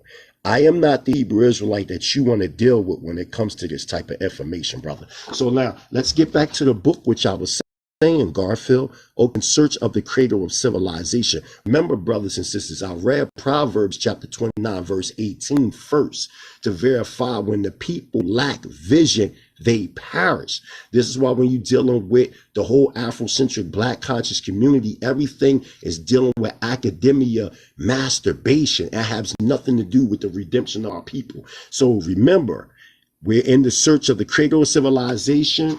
I want everybody to see when this book was written. And these are all PhD cats, by the way. Oh, what's the topic? Garfield. Okay, that's the topic right now. Okay. So this right here, not in a bad way, in that this is straight scholarship right here, because my name was brought up earlier. You know what I mean? Where you getting all these dates from? Let's see where I'm getting some of these dates from. See, I'm not boxed in academia consensus. And if y'all really knew about the academic world, y'all would know that they have something called soft archaeology. Soft science, meaning that they got certain archaeological excavations that they not even letting the public even know about. And when you're looking at the academic world, they only give out what's aligned within their textbooks going back to the Royal Society in London, England. You know that, Garfield. You know that, my brother. So now, this book right here was written in 2001. Here it is right here. It was originally written in 1995, and then it resurfaced back in 2001. Okay. So now, before I even read what I have to convey from out of this book. Let me give you the credentials of these people, because, you know, a lot of y'all are so fixated on academic consensus and people that got PhDs and things like that. Am I correct? And that's who y'all listen to. That's what y'all say. That's what y'all listen to, right? Okay. So since y'all listen to academia and consensus, right? Well, let's read about the background of these people and where they went to school at. Again, this was written by George Ferguson, okay, a dude from India by the name of Shabhas Khan, and David Farley. Let's look at their background, Jeremiah Judah, because they say they respect academia and consensus. Okay, it says George Ferguson, PhD, is a well-known religious historian and yoga researcher. Subhas Khan, PhD, is a Sanskrit scholar and professor of computer engineering at Louisiana State University. David Farley, OMD, is director of the American Institute of Vedic Studies in New Mexico. These are scholars, man.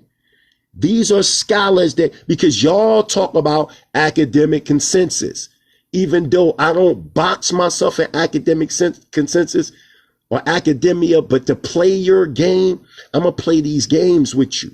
So this is by PhD cats. Okay. Listen to what they say. This is the back of the book. Contrary to the school book notion, they're coming at you, Garfield. This is updated, what they would consider neo-scholarship that's challenging the contemporary norm, because you got all these neo-archaeologists, because neo means new, all these neo-archaeologists, neo-paleontologists, neo-anthropologists, they're challenging the academic consensus that they know is based on racist bias viewpoints. Okay, watch. Contrary to the school book notion, Garfield, the real cradle of civilization may well have been not Sumer, but India. Stop. This is not coming from the mighty Hebrew no more. Y'all know that I say that India is the oldest civilization on the planet. But oldest don't mean original, meaning first.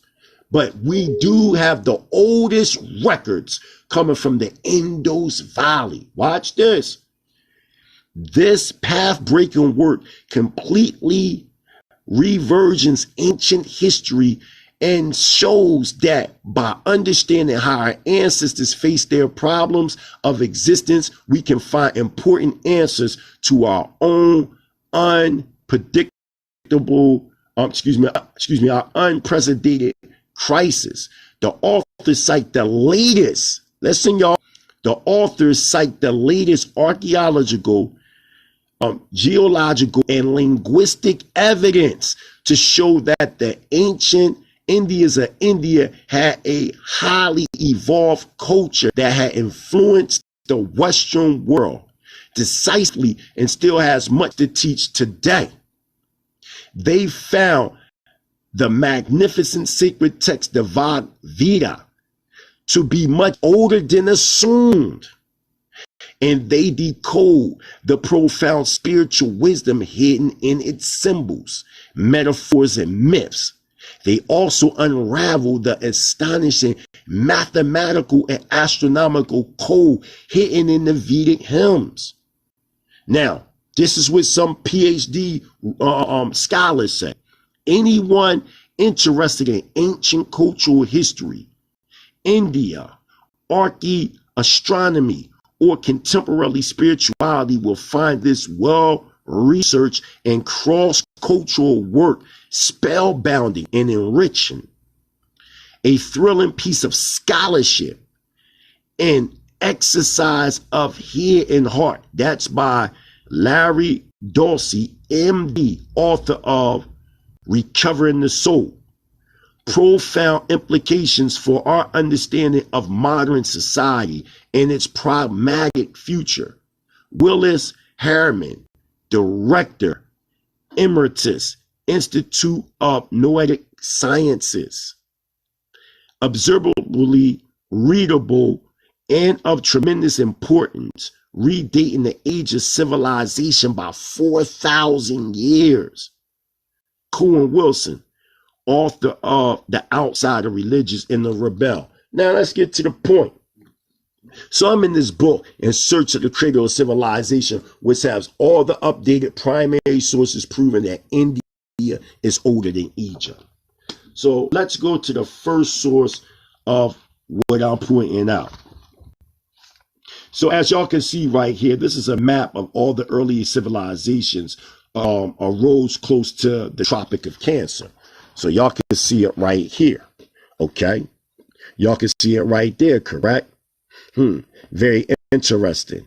Now, I'm going to read something to y'all. Listen to this.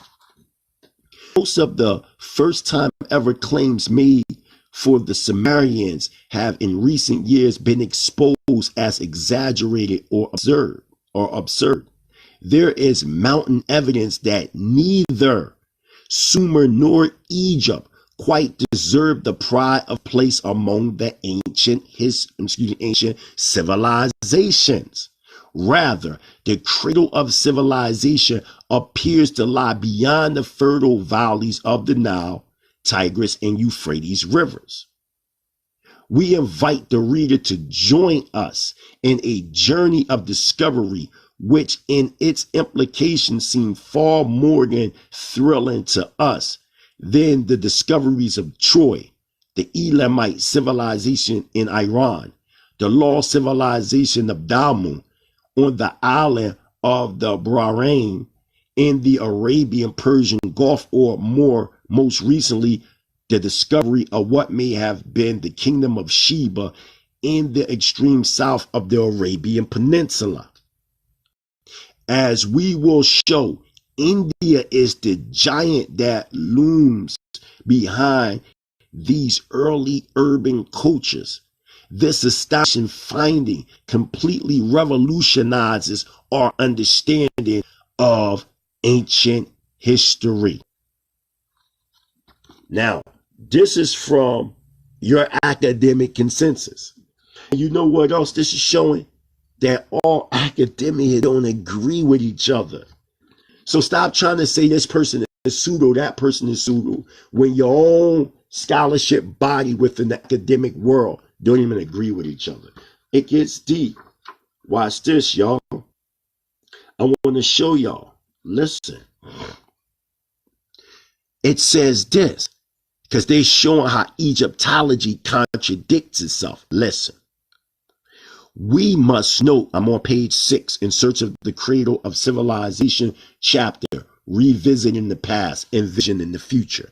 It says, we must note here that there are considerable problems with the pharaohic chronology in general. Stop. So they're questioning. Let me turn on my fan because it's going to get a little hot in here. Turn it down low so it don't mess up the okay. So they're questioning the chronology of Egypt, the 31 dynasties. We know that most academia scholars look at the Egyptian chronology as the source to determine time and space. And whatever chronology or history is aligned with the Egyptian chronology, they deem it pseudo. I told you, we playing chess, not checkers. Okay? I told you, let's keep going. So now, it says, the dates given by Egyptologists for Menes, meaning armor, who unified the upper and the lower kingdoms and thereby brought forth the first dynasty, range from 5,867 BC. Jean F. Champollion, who deciphered the famous Rosetta Stone, to 2,224 BC. Edward H. Palmer, a difference of 2,500 years. Sir Flinders Petrie, who almost single-handedly invented Egyptology, proposed 5,546 BC as the date of Egypt's political unification. The well-known Egyptologist James Henry Bressett placed Menes at around 3,400 BC, whereas the consensus of recent scholarly opinion favors 2,900 BCE. So let's stop. There is a problem within the Kemetic or Egyptian chronology with the founders of Egyptology. From Champollion all the way to modern scholarship, which now they favor 2,900 BCE. But originally you had Champollion talking about what? 5,867 BCE. Then you got Petrie, who is the founder, the granddaddy, they say, of Egyptology. He said 5,546 BC or BCE. Y'all don't even have y'all dates corrected or correct. So what about Edward H. Palmer, who says it's 2,224 BCE? So to the Afrocentric Black conscious community world, which date is correct when we talking about Menes or Narmer creating the first dynastic line of Kemetic Nasut, these 31 or 32 dynasties? Y'all have a major problem. Let's keep going. The chronology of pre-dynastic Egypt is similarly bedeviled with differences. It is now generally thought to extend from around 5,000 BCE to 3,000 BCE. As the British archaeologist Michael Rice has shown in his fine book, Egypt's Making, the pre-dynastic Egyptians may have had contact with and even have been greatly inspired by the Sumerians. So our comrade and conquering lion of Judah, Zion Lex, is correct when he says that the Sumerians predate Kemet. And what I'm saying on top is that the Sumerians were really a caste system of Brahmanistic tribes from the Indus Valley. We're going to get into all that. Okay? Watch this, y'all. Listen to this. Listen to this. The only problem, matter of fact, let's start from here. It says, by contrast, in our own case, we are not dealing with merely a single piece of evidence. Rather, the facts have been piling up to such an extent that the old theory about ancient India has simply collapsed. The only problem is that few scholars are aware of all the new evidence. We hope that our book, though written for a non-specialist audience, will fall into their hands as well and entice them to look at the available evidence anew. We got to hear that. And this same book also proves that the Israelites and the biblical characters were real. And they're showing new evidence to prove exactly what they're saying. Let's continue on, because the focus is the cradle. Now, of civilization. This man right here is the man that is causing people not to look at India as the cradle of civilization. This man right here. Max Muller. Okay? He was born 1823 and died 1900. He was the founder of a comparative mythology and a great Sanskrit scholar, so they say. And he was one of the principal architects of the now refuted Aryan invasion theory. There you go right there, this devil. Okay? There you go right there. So now, watch this, y'all, because we playing chess, not checkers. So now, it says down the bottom, in the next chapter, we will revisit one of the greatest follies of Indoology, the Aryan invasion theory, by which Max Muller and many other scholars sought and to some extent still seek to justify their recent dating of the Rag Veda. So you got these modern day scholars along with scholars in India saying there was never an Aryan invasion. And when you look at many of the Afrocentric books like Africans, what do you got? What's his name? You got Africans in early America, Africans in early India, you know what I'm saying? Things like that by Rashidi, you know what I mean? Runoko Rashidi. And a lot of that stuff is error because the Afrocentric Black conscious community teach an Aryan invasion, which is debunked now. This is what I'm saying when you talking about Afrocentric / Black conscious information. The information that they're still regurgitating today is outdated information. It's outdated. It really is. Okay? We are playing chess, not checkers, man. I keep telling y'all that. Stop playing checkers with these dudes and let's deal with the facts at hand. Watch this, Israel. Watch this. Look.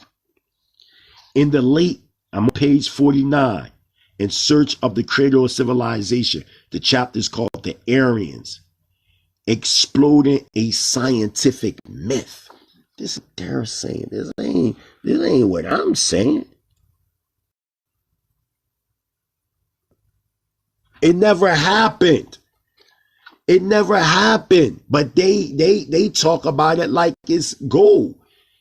That's why when I talk about Aryan root epic, they think I'm talking about some crackers, and I'm not. Aryan is a Hebrew Sanskrit word that means noble. The true Aryans were quote unquote black.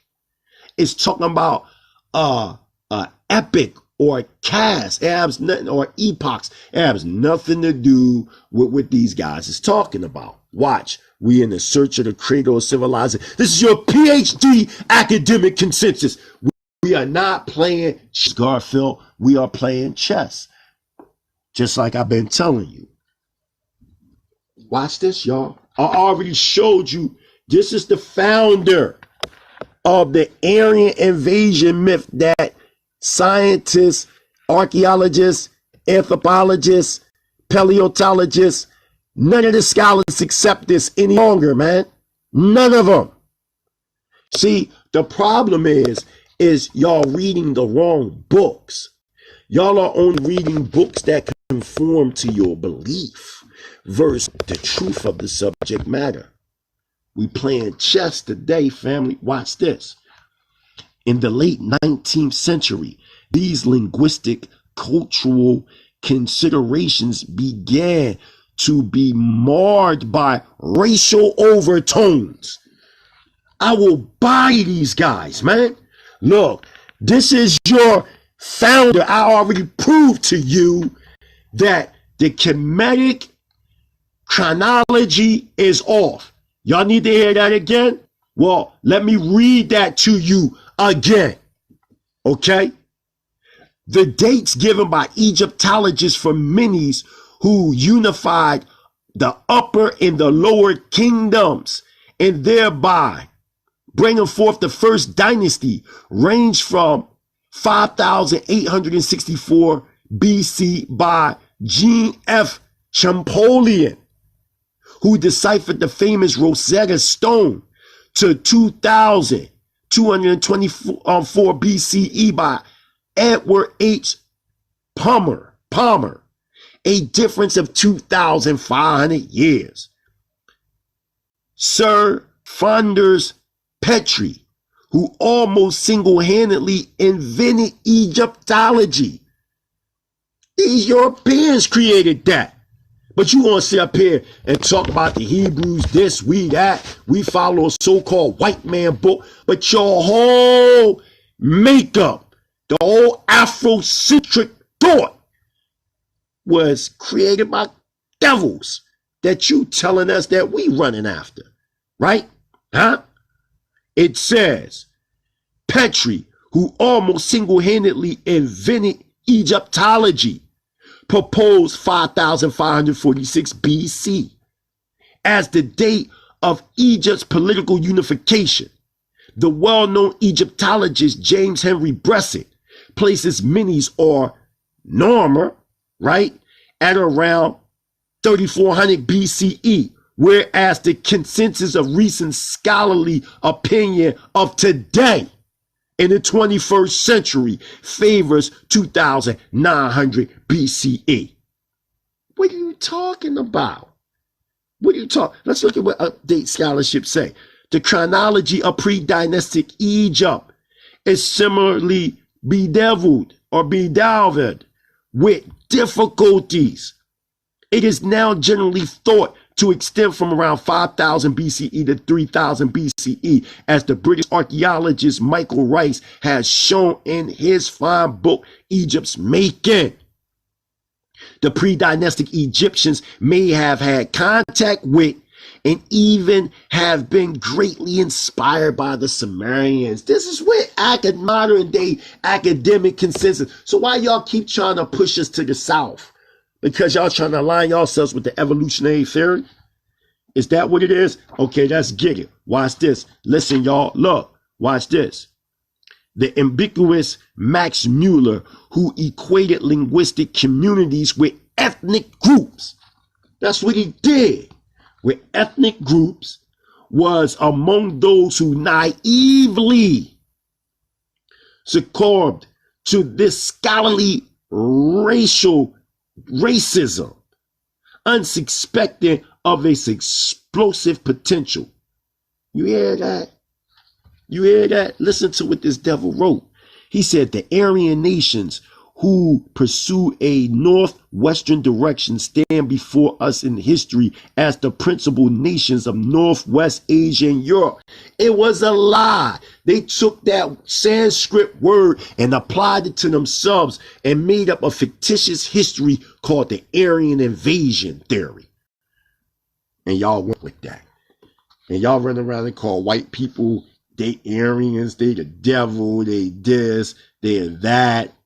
But the whole time, they never been so-called white people. Watch this. Over the years, the linguistic models of the Indo-European language community have been refined and new archaeological evidence has come to light. Today, the work of archaeologist Maraja Gabatas, building on Chaldie's effort, is widely respected. In her books and articles, she has tried to reconstruct what she calls the pre-Indo-European culture of Europe, or the civilization of old Europe, preceding the invasion of the Proto-Indo-European communities from outside Europe between 4500 BC and 2500 BC. At any rate, Gumbitus avoids the word Aryan and pays little attention to the linguistic issues confining herself strictly to the archaeological evidence. Okay? Watch this, y'all. It gets deeper. Watch this last part I'm going to read from out of this book, because I have other, things that I want to show and prove, because we playing chess, not checkers. Listen to this, y'all. I want y'all to hear this portion real quick. Oh, yeah. Listen to this, y'all. Nothing could be more misleading. Matter of fact, let me start here. Listen to this. Unfortunately, Jacobi's more famous compatriot and few Vedic researcher Max Muller ignored astronomical and calculations in the Veda. Instead, he favored quite arbitrarily the date of 1500 BC to 1200 BCE, based primarily on Indo-European documents from the Middle East and the Aryan invasion model. Muller's view, though vehemently criticized by several eminent scholars of his day, won not only because of his overwhelming authority in the field of Indic studies, but because of the prevailing Eurocentric climate of opinion that did not want to see India as central to world civilization. So that's why you believe Egypt and all them areas is the cradle, because this man didn't want the Indic civilization to be the cradle based upon racism, man. Damn. That's deep. That's deep, man. Now watch. Surprisingly enough, many contemporary books on the history of India still echo this outdated view. Like y'all, like Dagger Squad. There's no disrespect. We dealing in scholarship. Amin Ra Squad, House of Consciousness, whatever. Y'all using outdated work. That's what y'all using. Y'all using outdated work. We're dealing with, I prove to you through academic research, updated scholarship. We are in search of the cradle of civilization from 3 PhDs that's saying that Egypt is not the cradle of civilization. It says that the Egyptians learned from the Sumerians, and the Sumerians were in fact a colony of Indus Valley Brahmins. And that the whole Aryan invasion was created by this devil, which is a myth that Max Muller. It clearly says that he was the founder of contemporary mythology, and a great Sanskrit scholar, was one of the principal architects of the now refuted Aryan invasion theory. That's what they're saying. Updated scholarship, the highest updated scholarship that you can get right now. Updated scholarship is saying that there's a problem in the Egyptian chronology. We just read it. Your granddaddy of Egyptology, Petri, has a different date. Champollion has a different date. All these guys got different dates of I told you, Garfield, we playing chess, not checkers. Didn't I tell you that? I told you, right? I know. You know what I mean? I told you your move, man. I told you. I mean, we shooting the shit, Garfield. Don't take this personal. Just like earlier today when you shot the shit at me on your live on YouTube. I ain't take it personal. You know what I mean? Because I already know the scholarship that you want to use. Even if you do sit down and talk to me and discuss any issues when it comes to my academia scholarship. First of all, I don't box myself in academia consensus. That's number one. You know what I'm saying? He's the goddamn devil. He can't tell me how to view history. And furthermore, they view history linearly. So if they viewing history linearly, how they gonna be able to tell you? I thought you was dealing with the right side of the brain function, and they dealing with the right side of the hemisphere, the left side of the hemisphere of the brain. That being the case, how they telling you your history? I told you we playing chess, not checkers. Listen, watch this. Surprisingly enough, many contemporary books on the history of India still echo this outdated view, Garfield. For instance, the authors of a recent work on the history of India still claim that the dates furnished by Mueller tally very well with modern archaeological research, showing at least half a millennium between the decline of the Indo civilization and the immigration of the new nomadic population, which might be identified with the Vedic Indo-Aryans. Nothing could be more misleading than this statement, which simply perpetrates a 19th century scholarly racial bias. This is from updated neo-scholars. Pete, they not even dealing with that stuff. Just like that whole out of Africa theory that y'all keep talking about. They not telling us, Israel, that the scientific world is not dealing with that no more. Because they acknowledge that there were different species than our hominoidic family. You had different hominoidic species that came at different periods of time around the world. Because you can't answer the question about the oldest bones being found in the Indian subcontinent known as the Ramphithecus, which is older than the Australopithecus. Like, come on, man. You can't fool us today. So what I'm hoping to develop a chronology of our pre-flood history and our post-flood history, because y'all try to make it seem like the Hebrews are a young nation, but they're not. But they're not. You have used the same academic structure that was developed in the Royal Society in London, England. And y'all want us to deal with that? Y'all want us to deal with the undevelopment of Africa by Europeans, but then turn around and use their scholarship? Come on, man. Why won't y'all create your own method? That's what I'm doing. When I develop Hebrew cosmogenesis, Hebrew anthropogenesis, understanding ancient archaic Hebrew symbolism, Hebrew Israelite sovereign nationalism, it was to develop our own understanding of how to view life. We are challenging the academia norm. Watch, y'all. It's deeper. Watch this. It says this. There is no archaeological evidence for any significant migrations into India during the post-Harappan era.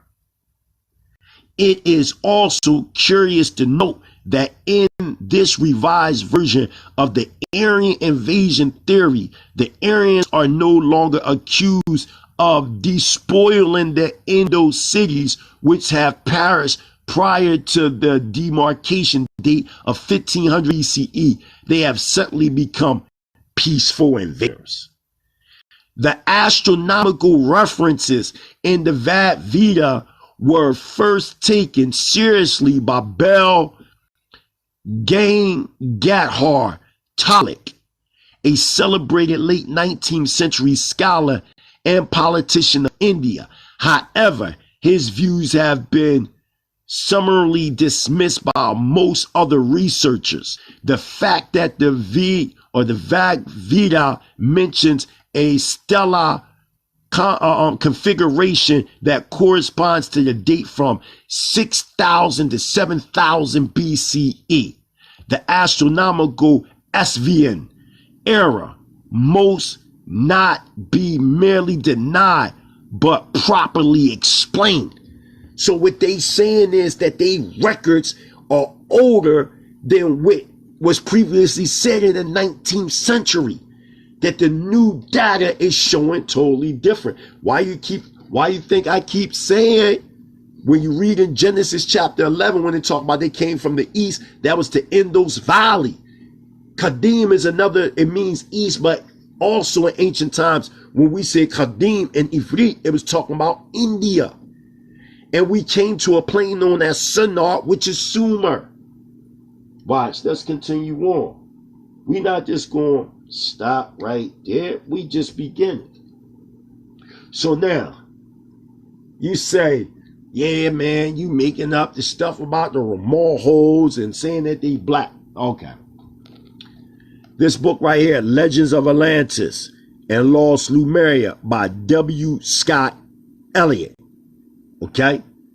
I'm not saying none of that. I'm only telling you what is being said. Listen, I ain't making it up. This is what they're saying. And I even underlined it so nobody can say that I'm making up anything. So here it is, and y'all can take a snapshot of that so y'all can see that, okay, the man ain't lying, okay? Watch this. I want y'all to, be able to hear exactly what I'm saying, and that nobody, get all crazy as if I'm only saying something that I'm just making up my own mind. Okay. The Ramorho race came into existence between 4 and 5 million years ago, at which period large portions of the great southern continent of Lemuria still existed, while the continent of Atlantis had not assumed the proportions it ultimately attained. It was upon the sphere of this Lemurian land that the Ramorho race was born. Roughly, it may be located at latitude 7 north and longitude 5 west, which a reference to any modern atlas will show to lie on the Ashanti coast of today, meaning Ghana, West Africa. Okay? It was a hot, moist country where huge antediluvian or huge flood animals lived in reedy swamps and date forests. The Ramorhos were a dark race, their complexion being a sort of mahogany black. Their height in these early days were about 10 to 12 feet, truly a race of giants. Right? Y'all hear that? So we up here playing chess, right? Not checkers, right, Garfield? So we have evidence of sources that I'm using that was written, and so everybody can see this, 1896. Okay. Y'all see it right there. I ain't got to lie.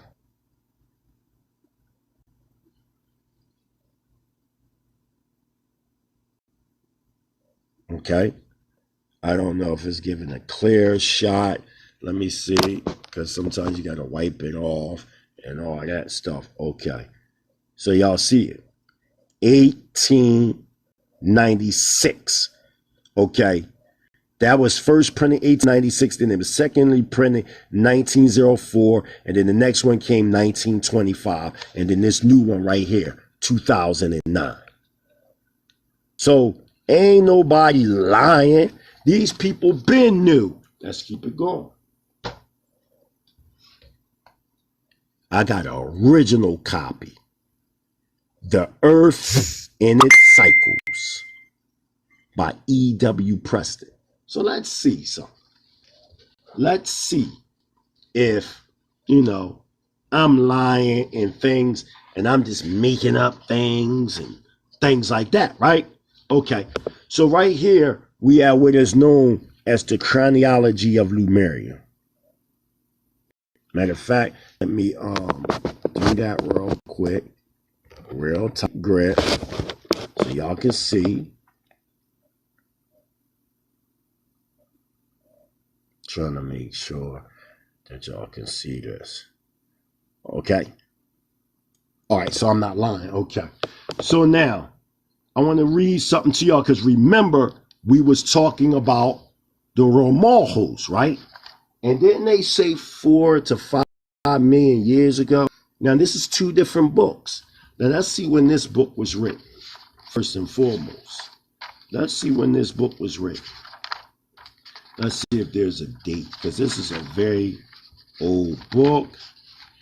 And I thank the Most High for the connections that I have, that I'm able to get this. The first edition was written in 1931. Bang. See, the best books are to get us the old books because they tell you the truth.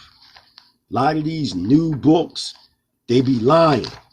They be straight cold lying.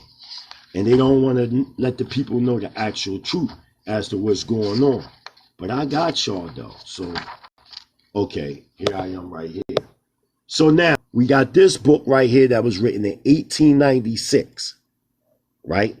And then we have, which said that the Ramahos were black. Now remember, I teach that we were the Elohim, the children of Israel. We were originally the Elohim that came and incarnated ourselves in physical form. And during ancient times, we were known as the Ramahos. And as time developed, we embodied ourselves as the children of Israel during post-flood history. But right now we're in pre-flood history.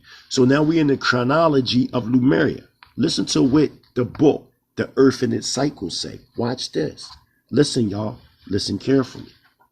It was after the coming of the Lords of the Flame about 6.5 million years ago that the fifth, 6 and 7 sub-races of Lemuria were developed. So what they're saying is that you have these seven root races. I like to use the term 7 root epics or epochs. They're not actual races per se, but they during an era when these 19th century scholars. I apologize. That was my wife. Okay, so let me get back because we playing chess, not checkers.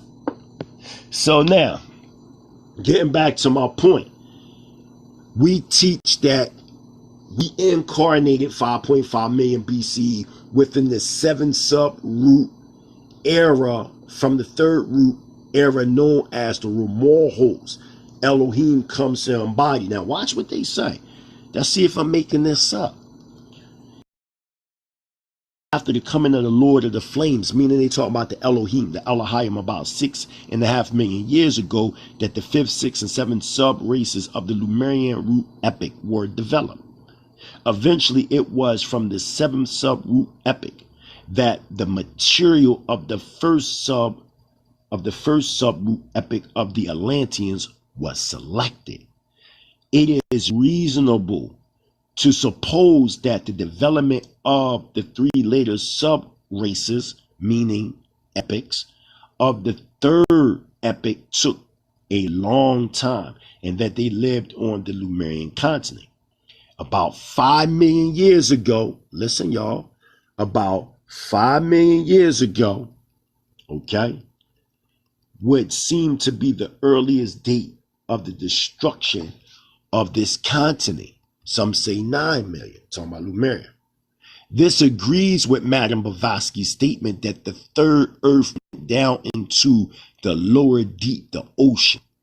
Okay? Some say 4.5 million years ago. Thus, the period about 5 million years ago may be the date of the beginning of the formation of the Atlantean root epic, which I date 4.5 million. Okay, and here's a map that shows the period in which Lemuria was partly destroyed. That is why it is placed between 10 and 4 million years ago, because at the Mighty Hebrew University, we say that Lemuria was destroyed around 9 million BCE. Now, this is the period of time that is considered amongst some people as the Paleocene period of the Tartarian era, as you can clearly see right here. Okay, so that's what you see. That's what you see. Okay, so as we continue to develop, because I don't want to give y'all everything, but this is a banging book that you can get. Not to say we agree with everything, because we don't agree with everything, okay? But what we can say is that a lot of things are true. Now listen, I'm here in the section known as the Romorhos. Now remember, this is a totally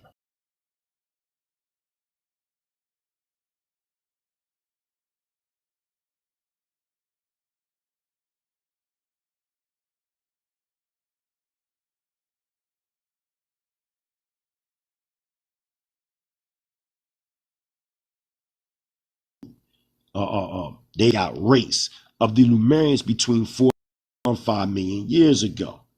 Okay, it says at a period in which, and it says, as a matter of fact, see map 2 in Atlantis 26.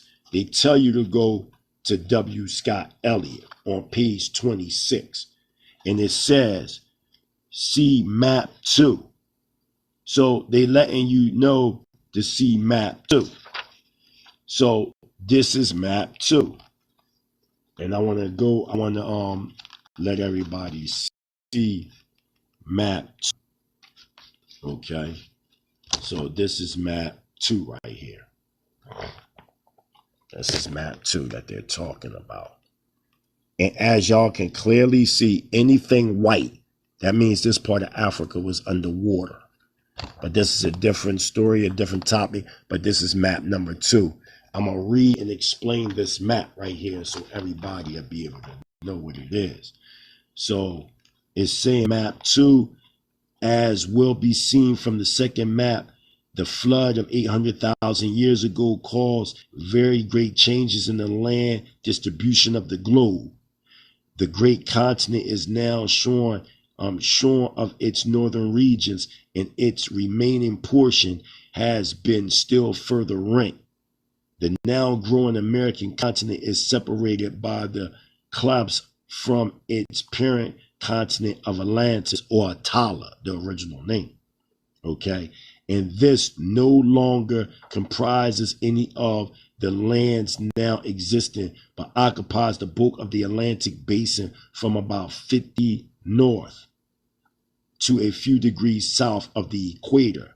It says the subsidence and upheavings in other parts of the world have also been considerable. The British Isles, for example, now being part of a huge island which also embraces the Scandinavian peninsula, the north of France, and all the intervening in the surrounding seas. The dimensions of the remains of Lemuria, it will be observed, have been further contained, while Europe, Africa, and America have received accretions of territory. And this is the second map right here.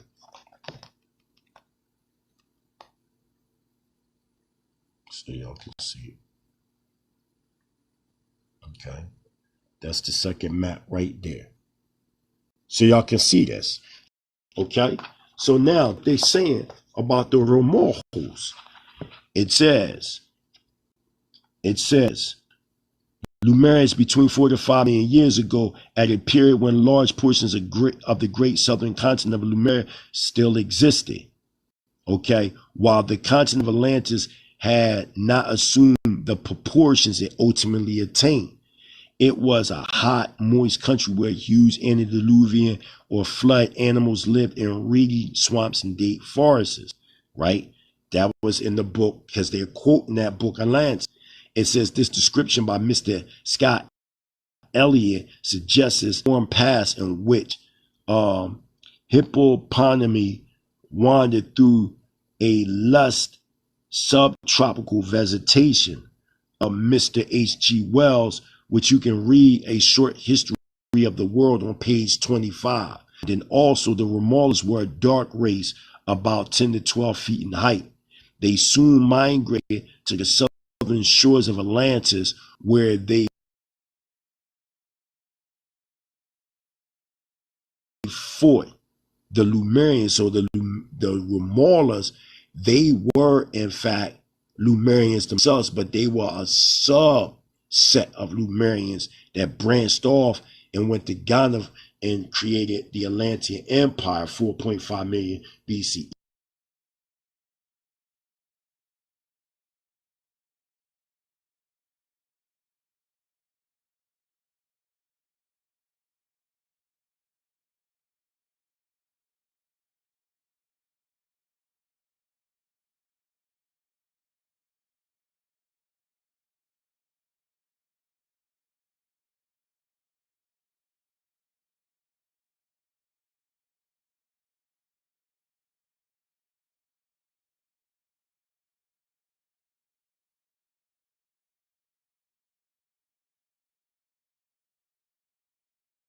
Was stretched to what is now known to South America, also known as City of the Golden Gate. Okay, so I wanted y'all to hear that. Okay, let's continue on because I don't want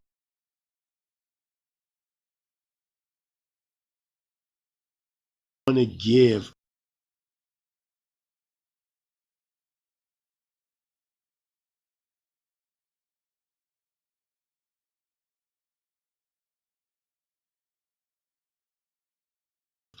all my information. I'm not giving all my information. All I'm saying is we have, evidence, like right here. We have a summary of main dates and events concerning the Atlantean race. We talk from 5 million BCE to 10 million BCE, as you can clearly see. So this is not something, we're just making up. Let's see if I can clean a little bit to get a better, picture of some things. So y'all see it right there. You see? So it's based on the books that they may have and what they don't have. And see, and that's the problem. It's the way that they're researching things and it's the way that they're studying things that it causes them to limitate themselves. Okay. All right. So let's continue on with some more evidence, shall we? Okay. What else do I feel like using right now? That may be it. So oh no, I got a couple more pieces that I do want to use. Here's another good book to read. It's called The God Code: The Secret of Our Past, The Promise of Our Future. Very interesting book, I must say. Okay. This is an excellent book. This guy right here, Brad Braden, he's the best-selling author of The Isaiah Effect, New York Times best-selling author. Greg Braden has been featured guest at international conferences, and on media specials exploring the role of spirituality and technology, from his groundbreaking book, Awakening to Zero Point, to his pioneering work, Walking Between the Worlds, and the controversy of the Isaiah Effect. You know what I mean? So this guy is a beast.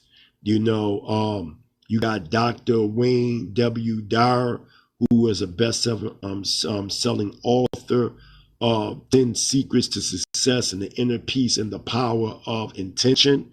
And he said that this book is brilliant and insightful, and that he urges all of us to embrace the message of the God Code. So what I want to do is I want to get something from out of this God Code real quick. Okay. I want to get something from out of this God Code.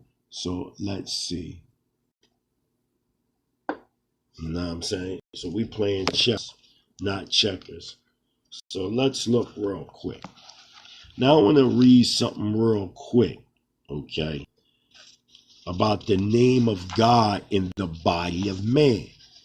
I found this very interesting, okay, because what I'm saying is our origins is more than just physical lineal objects, and naming archaeology is deeper than that.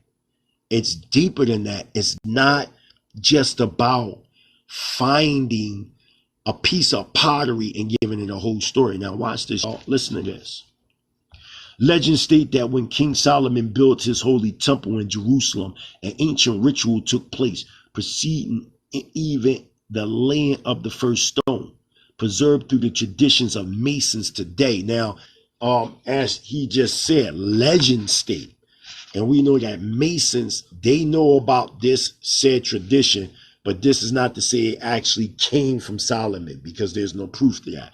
But listen, that ritual involved the orientation and laying of one stone, the cornerstone, to which all the other stones of the massive complex would eventually be oriented.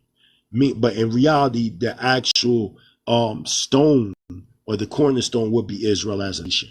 Watch this. It is told that the king placed one sheet of parchment within cornerstone, or within this cornerstone, upon which he himself had inscribed a single name. Symbolically, the name anchoring the cornerstone of Jerusalem's holy temple will also become the name upon which King Solomon would base the leadership of his people, the power of his nation, and become the basis for 1/3 of the earth's organized religions. That single name was the Tetragrammaton Yahweh, the timeless name of quote-unquote God.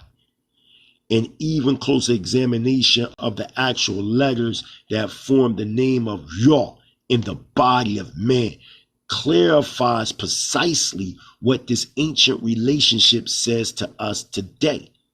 While original versions of the biblical text fully acknowledges quote-unquote God's name as Yahweh, they also refer to the shortened version as Yah, as was previously noted. Scholars generally accept the two names Yahweh and Yah as interchangeably. When translated, the name Yah may be read as the eternal.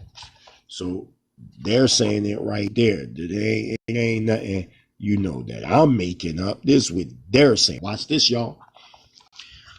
Because it draws in how, in fact, we're Elohim. And see, and this is all I'm saying. People don't understand when you say these types of things. You see what I'm saying? We playing chess, not checkers. Although the Pacifics may vary across time and culture, in modern English, the meaning of the word eternal clearly implies an existence having no beginning nor end and functioning beyond the limits of time.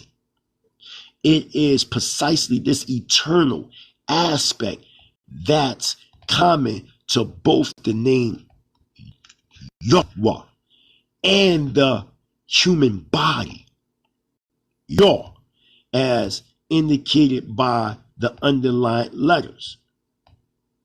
Through both the secret letter codes of antiquity and the literal translation of DNA as an Aleph Beit, were shown that something about our existence remains lasting and eternal.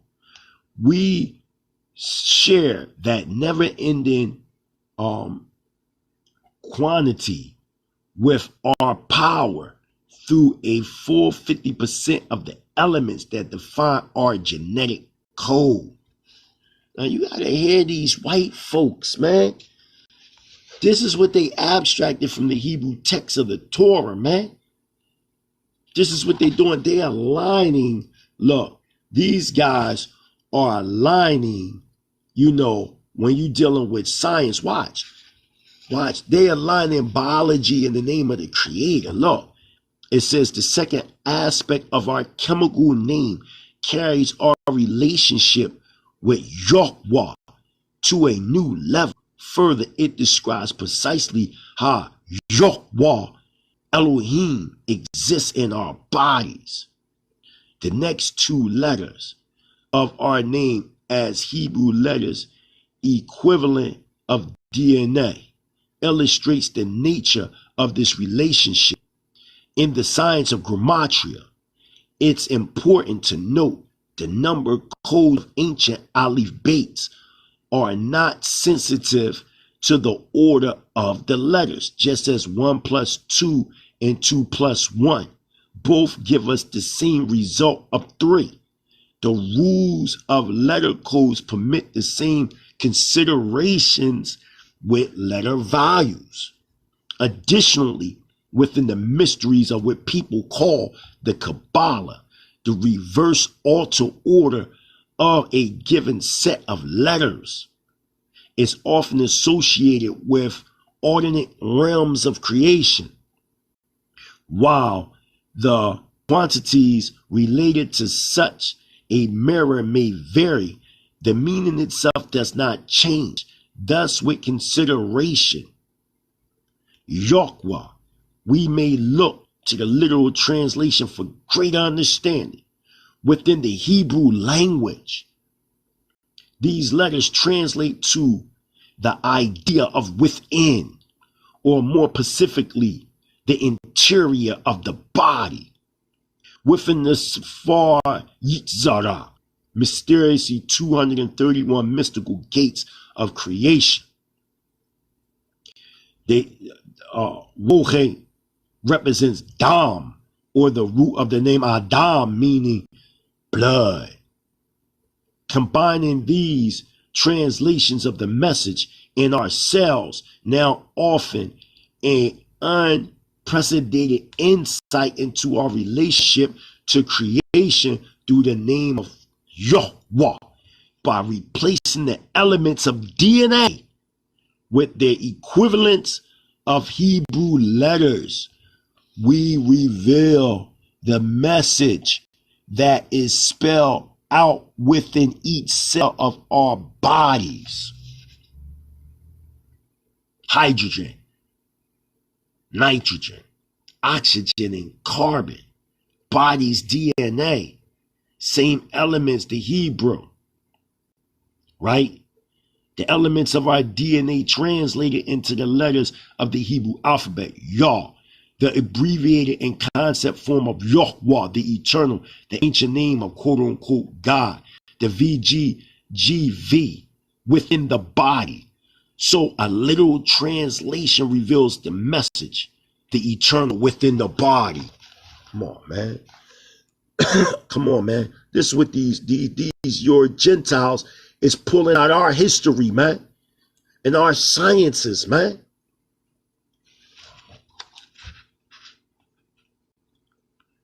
Figures 6 and 7, the message that is revealed within the chemistry of our cells is translated into the letters of ancient Hebrew. By substituting these words for our genetic code, we are now able to illustrate how the literal name of the Creator, Yahweh, forms the message within each cell of our bodies. Yahweh, the eternal within the body. A graphic illustration of this substitution shows that through various combinations of the 4 DNA bases, it becomes possible to create the substance of life from the name in our bodies. Come on, man. This is what they're showing you, man. What you talking about, man? They already on it, man. Look.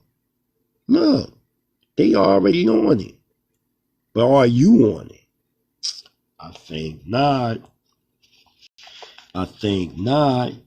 It's equally clear that the bases of the code contain various degrees of Yahweh's presence within the body. Previously, we described the letters T, C, A, and G as abbreviations for the combinations of hydrogen, nitrogen, oxygen, and carbon that make up the DNA basis. As we replace each element with its equivalent Hebrew letters, we are shown precisely how human life is created from variations of Yahweh's name in our bodies. While more and further study, these correlations open the door to a new, very different way of viewing our relationship to Yahweh and the emanation. Clearly, such a process represents only the beginning of a broader study leading to a much deeper understanding Although the links between language and the elements fall short of defining who Yahweh of our prayers is, or what such a presence would actually look like, they offer us an unprecedented insight into our relationship with our world and one another. With respect to figure 6.8, a number of conclusions immediately came to light. A graphic illustration of Yahweh's ancient name within the fabric of our genetic code. Come on, man. This is what they're saying, man. This ain't what I'm saying, man. This ain't what I'm saying. They're saying it. So, what do y'all say about that? Do y'all just ignore it? Huh? So, just like I said, you know, you got to read as to what is being conveyed. You can't just be a person who has a very closed mind. Now, watch this. I want y'all to hear the summary, chapter 7 summary. Listen to what it's saying. These your Gentiles are saying about our history, spirituality, culture. They're not doing this with Egypt. Watch this. 1. In the original language of the Torah, we are told that Yahweh hauled creation before it was complete and commanded humankind to walk before me and become ye perfect. Right? Then if you go to Genesis 1:17, scholars suggest that this statement may refer less to our perfection as bodies and more to the spiritual essence within our bodies fulfilling its potential. This is a whole nother level, man. These people are saying that it's the scientific DNA, carbon, nitrogen. This is what they saying. They saying that hydrogen, right?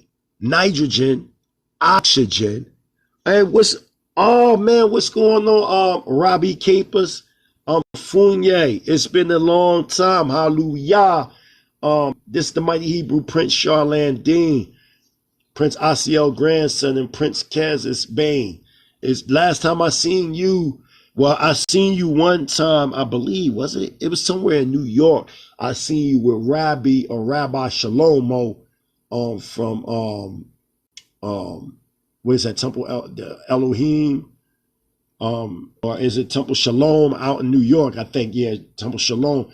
And then I seen you again at your inauguration at B'nai in 2016. It's good to see that you're on here. But again, like I said, they saying that our eternal bodies are made up of hydrogen, nitrogen, oxygen, and carbon, in lining with the Creator's name, Yahweh. Come on, this is what they saying up their mouth. They said many scientists, including those responsible for the discovery of the genetic code, suggest that the probability that life has arisen by chance broadens on the miraculous. There appears to be a force in life for which science has yet to account. This is what they saying. It says right here in the Hebrew term of life, the simple union of father and mother is not enough to produce Adam, the first of our species. Sometimes is missing. Something is missing. It is only when the numeric presence of Yahweh is added to the equation that the numbers balance and the formula is complete. Come on, man. There's another type of science here. This is totally different from what y'all talking about. This is what they're saying. Look, let me show y'all. Hold on. Expanded illustrations of hydrogen, nitrogen, oxygen, and carbon atoms in each DNA base, showing the equivalents in as Hebrew letters.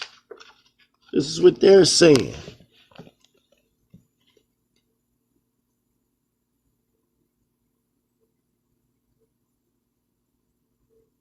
Man, it's another level, man. This another level.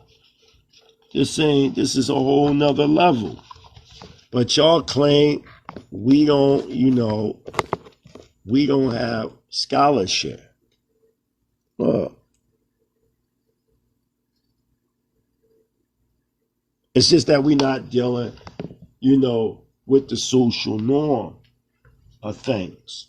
You know what I'm saying? We're not dealing with the things that they claim, right? And it's just so deep because we playing chess, not checkers, that they can't see what we saying to be true, right? Also, there's a good book that y'all can read right here. It's called From Adam to Cosmos, Journey Without End. Very good book, man. This is a very good book. You know what I'm saying? Very, very, very good book. Very good book. Y'all need to, get this. You know what I'm saying? But it's very good. If you're trying to take it to another higher plane. Also, I got here volumes 1 and 2. As y'all can see, there are 2 volumes. 2-volume books. This is called The Ancient Secret of the Flower of Life. This is volume 1. And then you got volume 2. And the first chapter, it says, Remembering Our Ancient Past. How the fall of Atlantis changed our reality.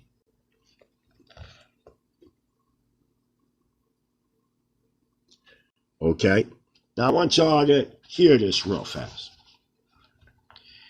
A little less than 13,000 years ago, something very dramatic happened in the history of our planet that we're going to explore in great detail, because what happened in the past is now affecting every aspect of our life today. Okay? I'm going to jump down. No matter if, okay, we'll jump down. It says this. At one time, we existed on Earth in a very high level of awareness that was far beyond anything we can even imagine right now. We hardly had even the capability to imagine where we once were, because who we were then is so out of context with who we are now. And that has to be pointed out, because a lot of times we look at things as if yesterday is today. And that can be a major problem. But this is how we look at things. Watch this. It says, because of the particular events that happened between 16,000 and 13,000 years ago, humanity fell from that, from that very high place through many dimensions and overtones, even increasing in density, until we reach this particular place, which we call the third dimension on planet Earth, the modern world. Okay? So I want y'all to hear that. Okay? Also, let me see if I want to. No, not that's. Nope, not that. Okay, that's this right here basically just give you information on, what was going on in ancient times, how Egypt got all the information from the Atlantean, empire. As you can see, they got a lot of stuff in here, and in it just breaks down where they got all the information from. And I mean, the information is dynamic. The information is dynamic. Another source that y'all can get, Unveiling Genesis, Mystery of the Root Races and Cycles by Philip Lindsay, Excellent book. Excellent book. I mean, this book just goes in. I mean, this book goes in non-stop. And I mean, this is something that I think all y'all would want to get. I'm telling you, and it gets deep into the origins of Kemet, going back to the Indus Valley, and even before the Indus Valley, how the Indus Valley at one time was, in fact, the capital of Lemuria. Oh, it goes in. But yeah, it has to be known that what we call Egypt today received all their information, okay, from those of the Indus Valley. And that's just a fact. As a matter of fact, let me read to y'all real fast. Let me see if I can find it real quick. Okay, let's see. Hold on. Because I was just reading it not too long ago. And it made me think about many of the Afrocentric scholars. Okay, I think this is it right here. Yeah, this is right. So I want to read something to y'all, because everybody keep talking about, you don't have no proof, you don't have this, you don't have that, right? So let me read something to y'all real fast. Hold on. Man, these ancient Egypt. Where do I want to start? All right, let's start right here. I'm in this part called the chapter known as Genesis chapter 6, Noah, the 5th root race and 6 sub races. So that's where I'm at right now, as y'all can see. We're about to get into all this. All right, I want to read something to y'all. This is an excellent book. Okay, check it out. I want to read something to y'all that I find very interesting. All right, listen. It says this: Many's ancient Egypt. All right, let's jump down here. Note the phrase being abandoned by the Brahmins, a fate that was to be experienced by the following menu. Okay, that's jump. I want to get straight to the point. Okay. Egypt herself had, in those unknown ages when Mini's reign, received her laws, her social institutions, her arts, and her sciences from pre-Vedic India. And say that, man, they did. And you can go to Isis Unveiled, page 589 by Madam H.P. Blavatsky, right? Watch this. Let's get it. Watch. The second Egyptian sub-race certainly, or sub-era, certainly came into new incarnation around 850,000 years ago, after the second Atlantean flood, as the second sub, quote-unquote, race of the new 5th root era, okay? But as the Atlantean Aryan race, not to be, because they tell you, not race like a race of people, but an epic. It had been in existence much longer. The ancient black Lemurians and black Atlanteans, and see what the old Greeks knew of these early races and what the moderns know now. The great nation in Atlantis mentioned by the Egyptian priests, from which descended the forefathers of the Greeks of the age of Troy, and which, as a verb, have been destroyed by the Atlantic cycle, was then, as we see, a surely no race of Paleolithic savages. Watch this, y'all. Nevertheless, already in the days of Plato, 428 to 348 BCE, with the exception of the priests and initiatives, no one seemed to have preserved any distinct recollection of the preceding races or cycles. The earliest Egyptians have been separated.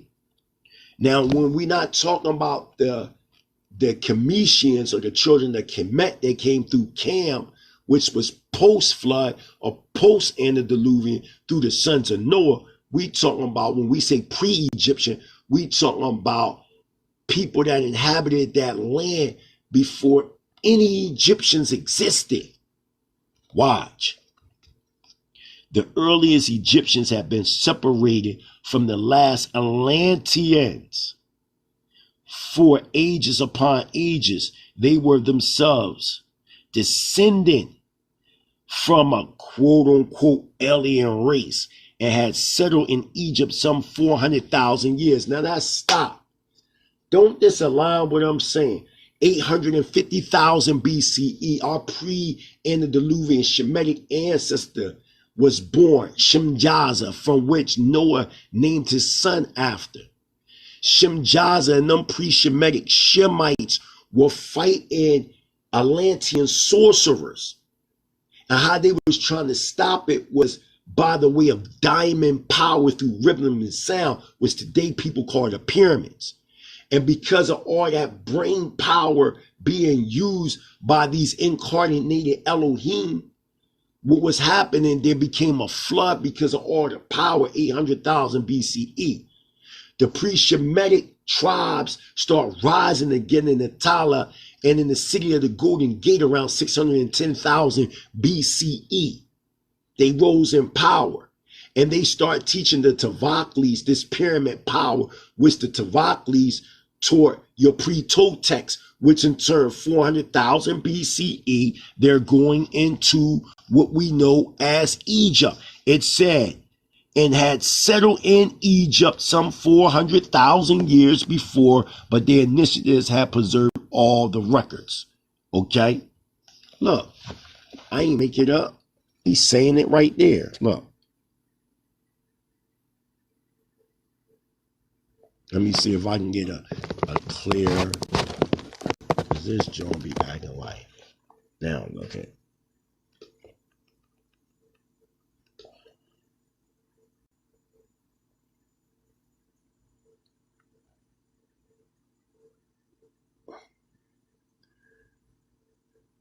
I'm trying to get it to focus.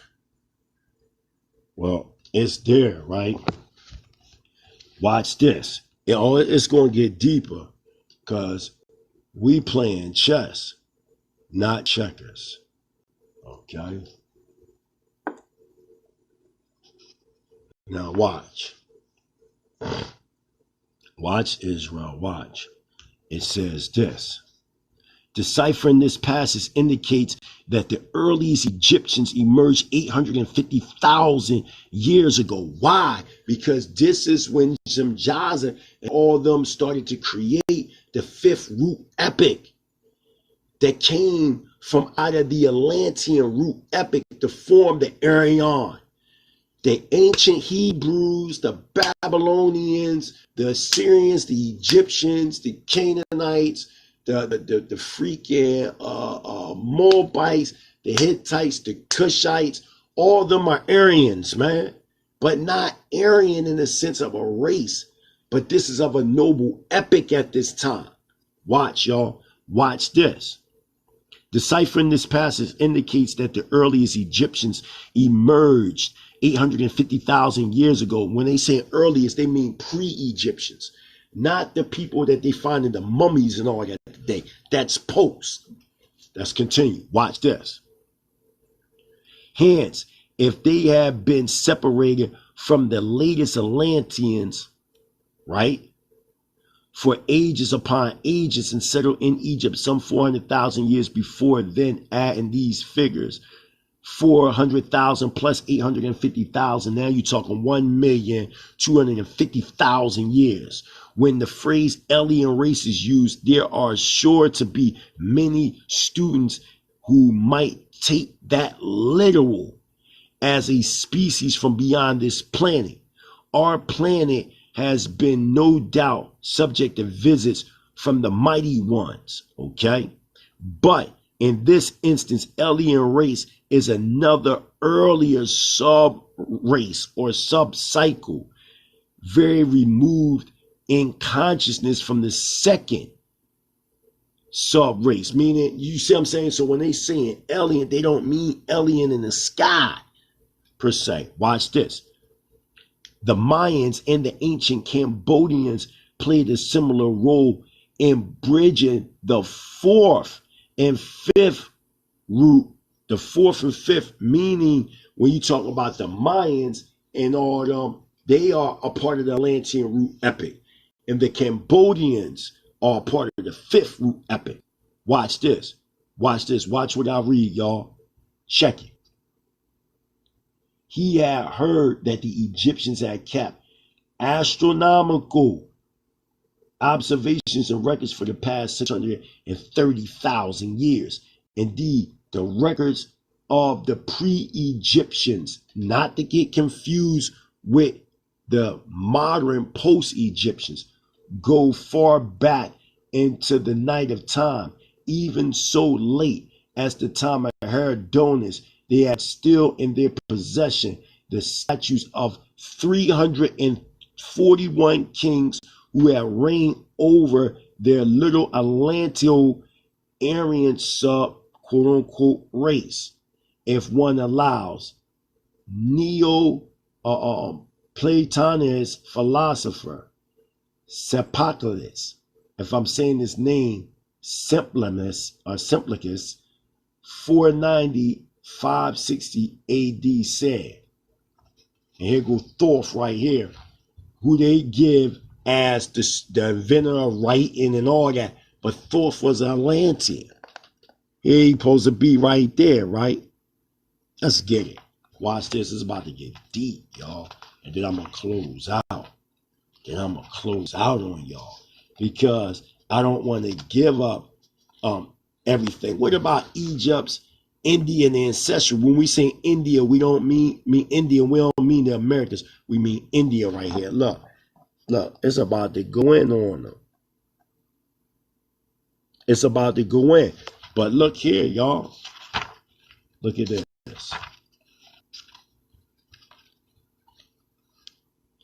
And when you're dealing with the Egyptian kings list at Abydos, they really talking about the Atlantean kings there. Watch. We're going to get into that real quick right there. Yeah, we got y'all. And then we're going to get into Egyptians' origins on the Atlantean rooftop. Because we're going to get in all that. Boom. I got y'all. Watch. Real quick, another 20 minutes and then I'm out. Check it, y'all. Check this out. He said only 20 years as an average figure for the reign of each king. The duration of the Egyptian empire, y'all got to hear this, has to be pushed back from the days of Herodotus about 17,000 years. Now watch.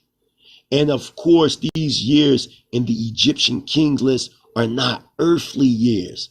They must be multiplied by the cipher 4,320 or similar. 341 times 4,320 equals 1,473,120, a figure close to the earlier 1,250,000 years. Yet this little Atlantean Aryan subset may have had even earlier origins. Listen, y'all. It says the pyramids are closely connected with the ideas of both the great dragon, the constellation, the dragons of wisdom, or the great initiatives of the third and fourth of the Lemurian and Atlantean root epics, and the floods of the Nile regarded as the divine reminder of the great Atlantic flood. The astronomical records of universal history, however, are said to have had their beginnings with the third sub-root epic of the fourth root epic, or the Atlanteans. When was it? the data shows us that even since the time of the regular establishment of the zodiac calculations in Egypt, the poles have been trans-inverted. Elsewhere, we clearly see the inversion of the poles according to the author Mackey. He says, watch, he says in the collected writings, which would be 366, the North Pole of the ecliptic would have moved from the North Pole of the Earth to the equator. Thus, the poles became inverted in 1,080,000 years, which is their Mahayogi, in which they had divided into 4 unequal parts in the proportions of 1, 2, 3, 4. Shalom, Dr. Morey Yoel Ben Yisrael. Hey, what's going on, man? Just busting it up, man. I'm playing chess, as you can see, not checkers. You know what I mean? I'm up in my children's room playing chess, not checkers. All right. So I already showed without a shadow of a doubt in this updated book right here, known as The Search of the Cradle of Civilization. As we can see right here, we have scholars admitting, modern day 2020 scholars admitting that what we call today the chronological chart of Egypt is totally off. They don't even agree with one to another, correct? Then I also show in Forbidden History how India, and they showing that India has archaeological records going back 30,000 BCE, which is way older than Kemet. As a matter of fact, let me show the audience again so they can see. And we already read this information earlier, so it will be up for your rewinding view. Okay? Do the roots of Indian culture lie down between the Indian Ocean? What are you talking about? You said this stuff was fake, Garfield. But we have, look, you said it was fake. You remember how you said Lemuria and all that was fake?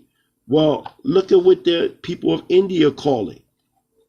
This is what the Indian scholars in India put together, and they have what is called a speculative map showing the submerged Tamil Nadu. That's what they call area, brother. That ain't what I say. That's what they say. Okay? So all I'm saying to you is, there it is right there. Tamil Nadu. Look, Madagascar is connected with the submerged Tamil Nadu. This is the Panyan Kingdom. This is all Lemuria right here. You see that Australia is connected, as you can see. You see the southern Indian capital of Lemuria. Because remember, Lemuria was destroyed by volcanic eruption 9 million BCE. What I'm doing is I'm giving you a pre-antediluvian or a pre-flood chronology. When you're looking at the table of nations of Genesis 10, that's post-flood history. That's not pre-flood history. So now we back at proving once again that what you call Kemet or Egypt, they are post-flood descendants of Ham. We are talking about 850,000 BCE. There was a pre-flood Shemite named Shemjaza that created diamond or quote-unquote pyramid power by the way of rhythm and sound. They in turn start teaching a group of Atlanteans known as Tavaklis. They in turn start teaching what you know as pre-Toltecs. In 400,000 BCE, they migrate to the thinly piece of real estate known as Egypt. But it wasn't called Egypt. All that land in the Atlantean tongue was known as Gorbanti. If you think I'm making up the Atlantean tongue, well, you need to go get the book Beelzebub's Tales, or you can go get the Atlantean Encyclopedia, brother. That there are actual Atlantean words that still exist. One might say, well, where did it start? Oh, you can go right now to Argentina, right now Northwest Africa, to the eye of the Sahara. They got satellite imagery, man. They got satellite imagery of all this stuff. This what I'm teaching is it's actually enhancing the Hebrew culture, because it's letting you know that the Hebrews had a greater history beyond Mesopotamia. Beyond, why you think it talks in Genesis chapter 11 that we came from the east and found the plain known as Shinar.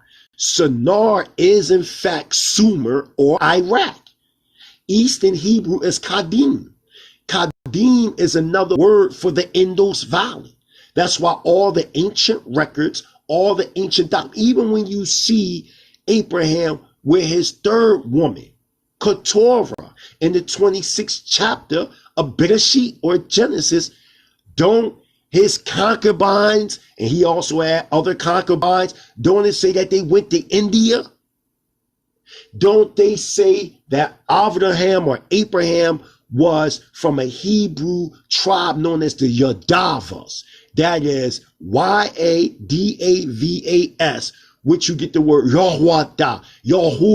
When Jacob named his fourth son Judah, he named his son after a pre-existing tribe from the Indus Valley that Abraham came from, which was the Yadavas, which were Hebrews from the Haraparian dynasty. Abraham broke off and became an ex-Brahmin. He was practicing Brahmanism. These people worshiped Abraham and even start calling the deity after himself. That's what, listen, the nations of the earth are worship us. We lived in an area called Ur, but not Ur of the Chaldeans, but Ur Kasdim. There were two Urs. Oh, shalom, Dr. Moore, right? You know what I mean? There were two Urs. You had Ur of the Chaldeans, which was 7th century BCE Mesopotamia. Then you got Ur Kasdim that came from out of the Indus Valley. Type it up on Google. Was there ever an Ur in India? It's going to come out. Is there ever a tribe of Judah in India? Yes, there were two tribes of Judah. There were two tribes of Judah. You had the tribe of Judah that came by the way of Jacob's fourth son Judah. And then you had the tribe that Abraham came from, the Yadavas, which is a Sanskrit word for Yehuda, Judah. It's a whole nother level. So as I was saying to the family, that this stuff is all documented. So let's get back what I was saying about this list. Now listen, it says, when was it? Okay, I read that. So now we're here. So it says 1, 2, 3, for the reasons mentioned above, which are 108,000 to 216,000, 324,000, and 432,000. Here we have most positive proofs that the above numbers originated in ancient astronomical observations. Okay? Therefore, 1,080,000 years times 3,240,000 years ago, a period that closely follows the first great Atlantean flood in the fourth subrace of Atlantis. So they breaking down what you call the Egyptian kings list at Abydos. It's breaking down the origins of the Egyptians, not what you know, the descendants of Ham, but the Atlantean Egyptians going back all this time. But when I bring up numbers, you say I'm being pseudo. You saying that I'm being pseudo. But if you look at the Egyptians king list at Abydos, they records going back 3,240,000 years. But oh, I'm being pseudo dumb. But it's all right here. Come on, man. Watch this. Let's get it. Let's get it. Watch this. It says, does the origin of the Egyptians go back 3,240,000 years? And were they a branch race of the third sub race of Atlantis? Through these passages, it may be safe to say that the Egyptians in their Atlantean Aryan / noble girths just have their origins at least 1,250,000 years ago. But this is not to be confused with the children of Ham that came later. Watch. Yet, Egypt has been the home of the mysteries. Watch, y'all, for a long time. And that role may have begun after the demise of Atlantis. Come on, man. Come on. Let's get it. I'm showing y'all. I'm showing y'all.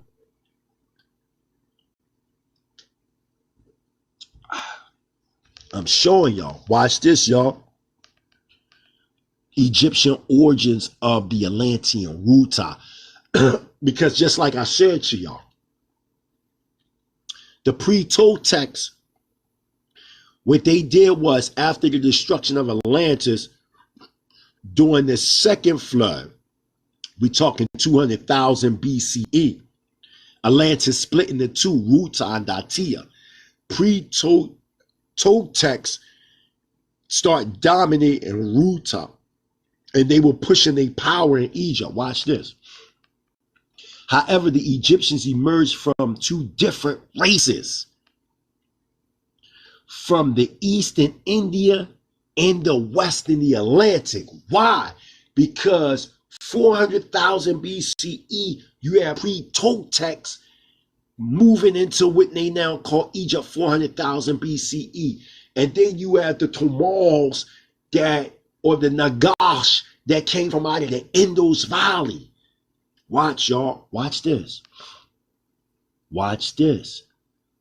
It says this. Their origins in the south of India is well documented in the next section of Egypt's Indian ancestry. Their more ancient origins are from the Atlantean island continent of Ruta. Come on, man. Come on, man. I ain't making this up, man. Watch this, y'all. Check it. The Egyptians were remnants of the Atlantean noble ones, of the older or the Ruta Atlanteans. The last name, the descendants of the last race of that island. Because remember, Atlantis split into two, Ruta and Datia. And then 80,000 BCE, Datia was destroyed, which left Ruta, which Plato calls post-Adonic. When this is what we're saying, when Atlantis was destroyed 9,564 BCE, the last portion, you know what I'm saying? Now you got antediluvian flood members going into Egypt, meaning the sons of Mizraim. They came post. Right now we talking pre. Watch, y'all. Let's get it. Who suddenly disappeared was narrated to Sholol or Solar by the Egyptian initiatives. The human dynasty of the older Egyptians, beginning with Menes or Narmer, had all the knowledge of the Atlanteans, though there was no more Atlantean blood in their veins. Why are they saying that? Why? Because of the simple fact they were descendants of Mizraim. You know what I'm saying? This is what's going on. There has to be an understanding of pre-flood history or pre-antediluvian history versus post-flood, post-antediluvian history. That's all I'm saying. I'm giving the nations of the earth a greater history. Y'all got to stop making it seem like nations come from out of a vacuum, and that's not true. Nations come from other people. Nations. Remember, the seed of the Father is eternal. So it's just being passed down from generation to generation to generation to generation to generation, even though the names may vary. Let me give you the map and where the those that, you know, was in Egypt first. Let me show you where they lived at originally. That's the map right there. Okay, and that's figure 35, the Atlantean Islands of Ruda and Datia, right there. You see that? So like, come on, man. Ain't nobody making this stuff up. This is chess, not checkers. That's what I keep trying to tell y'all, man. This ain't no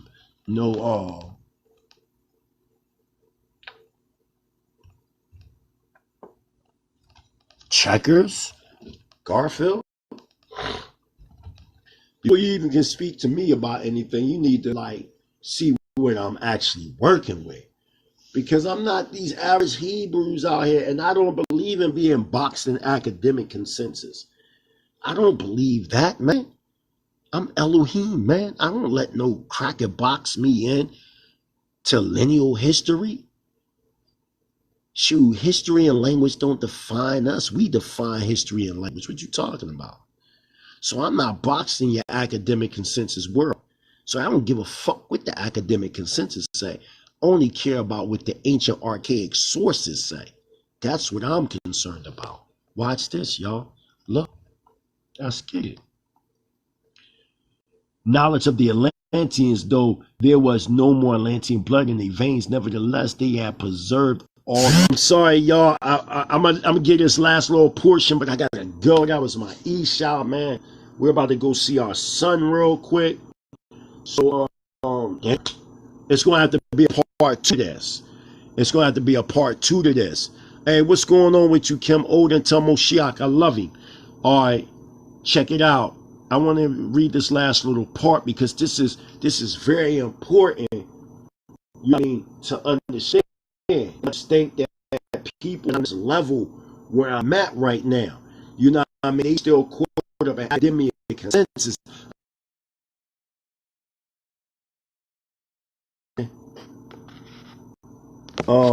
I ain't letting no European dictate to me how to view history. Watch this, y'all. It says, nevertheless, they had preserved all the archaic records, right? It says, the sinking of Ruta was 850,000 years ago, when the fifth root race was only 200,000 years old. Hence, their appellation of Atlantean, Aryan, or Noble Ruta had been in existence at least since the first sinking of the main Atlantean continent, of which it was a remnant, almost 4 million years ago. Hence, the time scale for the Atlantean origin of the Egyptian ancestors between 1.25 and 3.24 million years ago easily fit the time frame of this third subset of Atlanteans. Note also, human dynasty of the older Egyptians implies that the previous dynasties were the mighty ones, or the God men, the Elohim. I'm going to stop right there. It's about to go in, and I'm going to come back with a part 2. I'm going to change the name so people can gravitate more, because, I wish we get out of this beef. A lot of people, some people in Israel, they don't really bang with Garfield. A lot of them don't, actually. But I'm going to change it. I will have me and my team, the Mighty Hebrew Israelite Sovereign Nationalistic Research Team. We still want to debate Dagger Squad. It's whatever. He mentioned my name today, that he want to sit down and talk to me. We will have a sit down. I'm honored. You know what I mean? I'm not saying with him because first I have to clean up some stuff. Whereas though I have certain personal problems with Garfield, you know what I'm saying? I don't have to put it out there. I think it's just something me and him we need to actually talk about and try to iron out certain things so we can do this one-on-one dialogue. As Garfield said, he's too old. He's not really in that debate mode no more. And I feel the same way, but we can have an open dialogue in front of everybody in the world. And in the process of that dialogue, there will be building and destroying. You know what I mean? But at the same time, we're respecting one to another. So I'm for all that. 100%. I'm for all that. And like I said, I love everyone. And may the Most High Yah will be with y'all. Shalom Aleichem. Hebrew Israelite sovereign nationalism rising worldwide.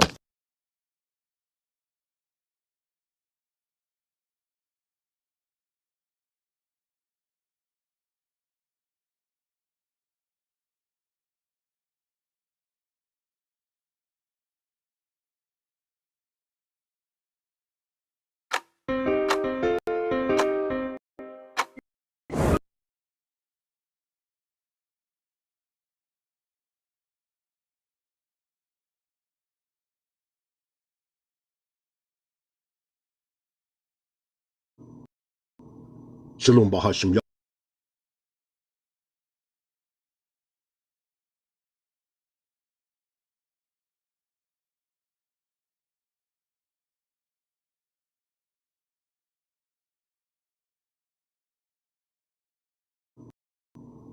Shalom Bahashim Yahweh. This is the L. This is my brew.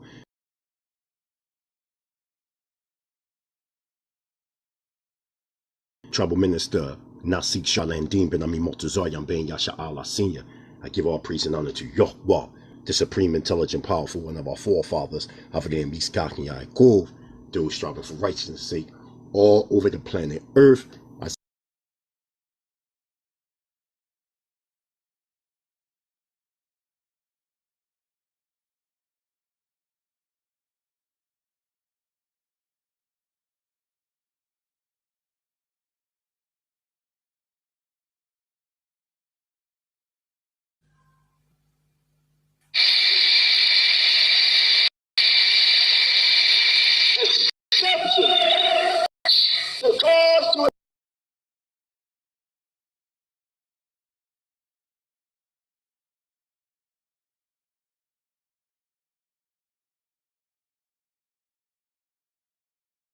Accept what is a lie and in to be true and right. He has deceived the whole world. How do you deceive the whole world except that evil lie has been institutionalized? How do you deceive the whole world except that there are governments who sit on the throne of lies?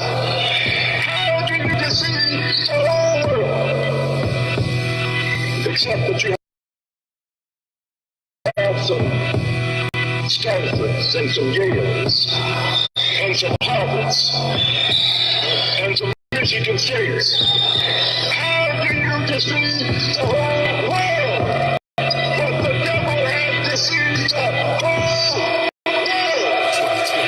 2021, the mighty Hebrew in the building, the mighty Hebrew in the building. Let's get hallelujah. Nothing can stop Hebrew Israelite sovereign nationalism is destroyed worldwide. Like sovereign nationalism rising. What you thought? Let's get it. Stand my turn. I metamorph orbits, find travel portal, the mighty Hebrew immortal.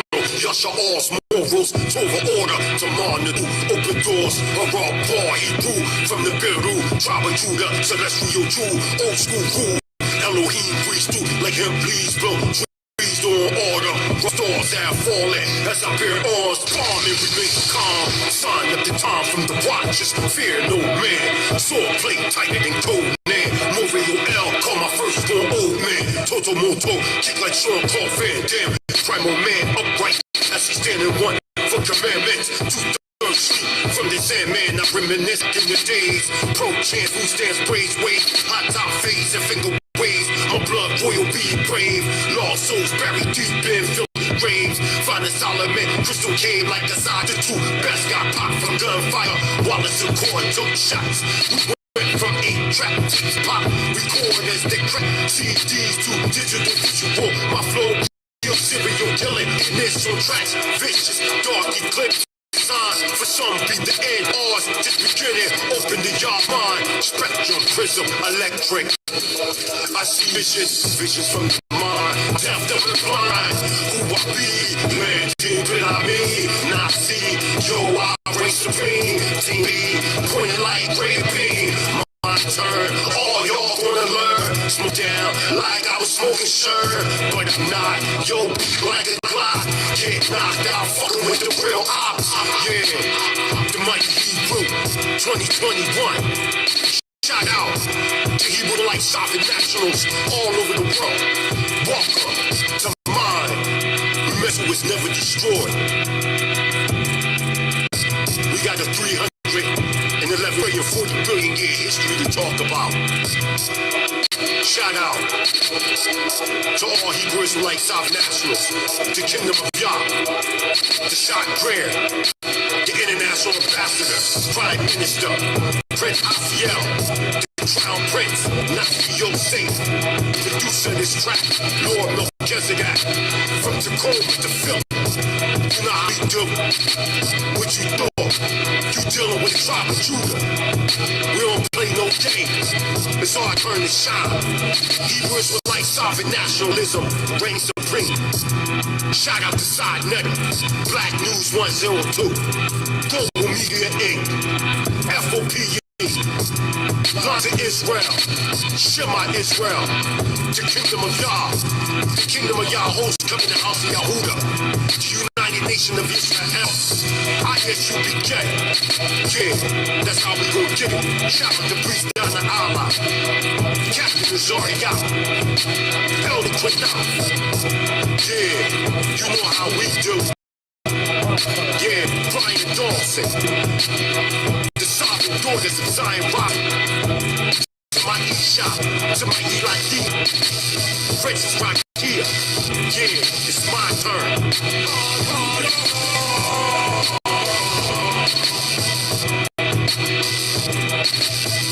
Yeah, Temple Key for you. More Yoel,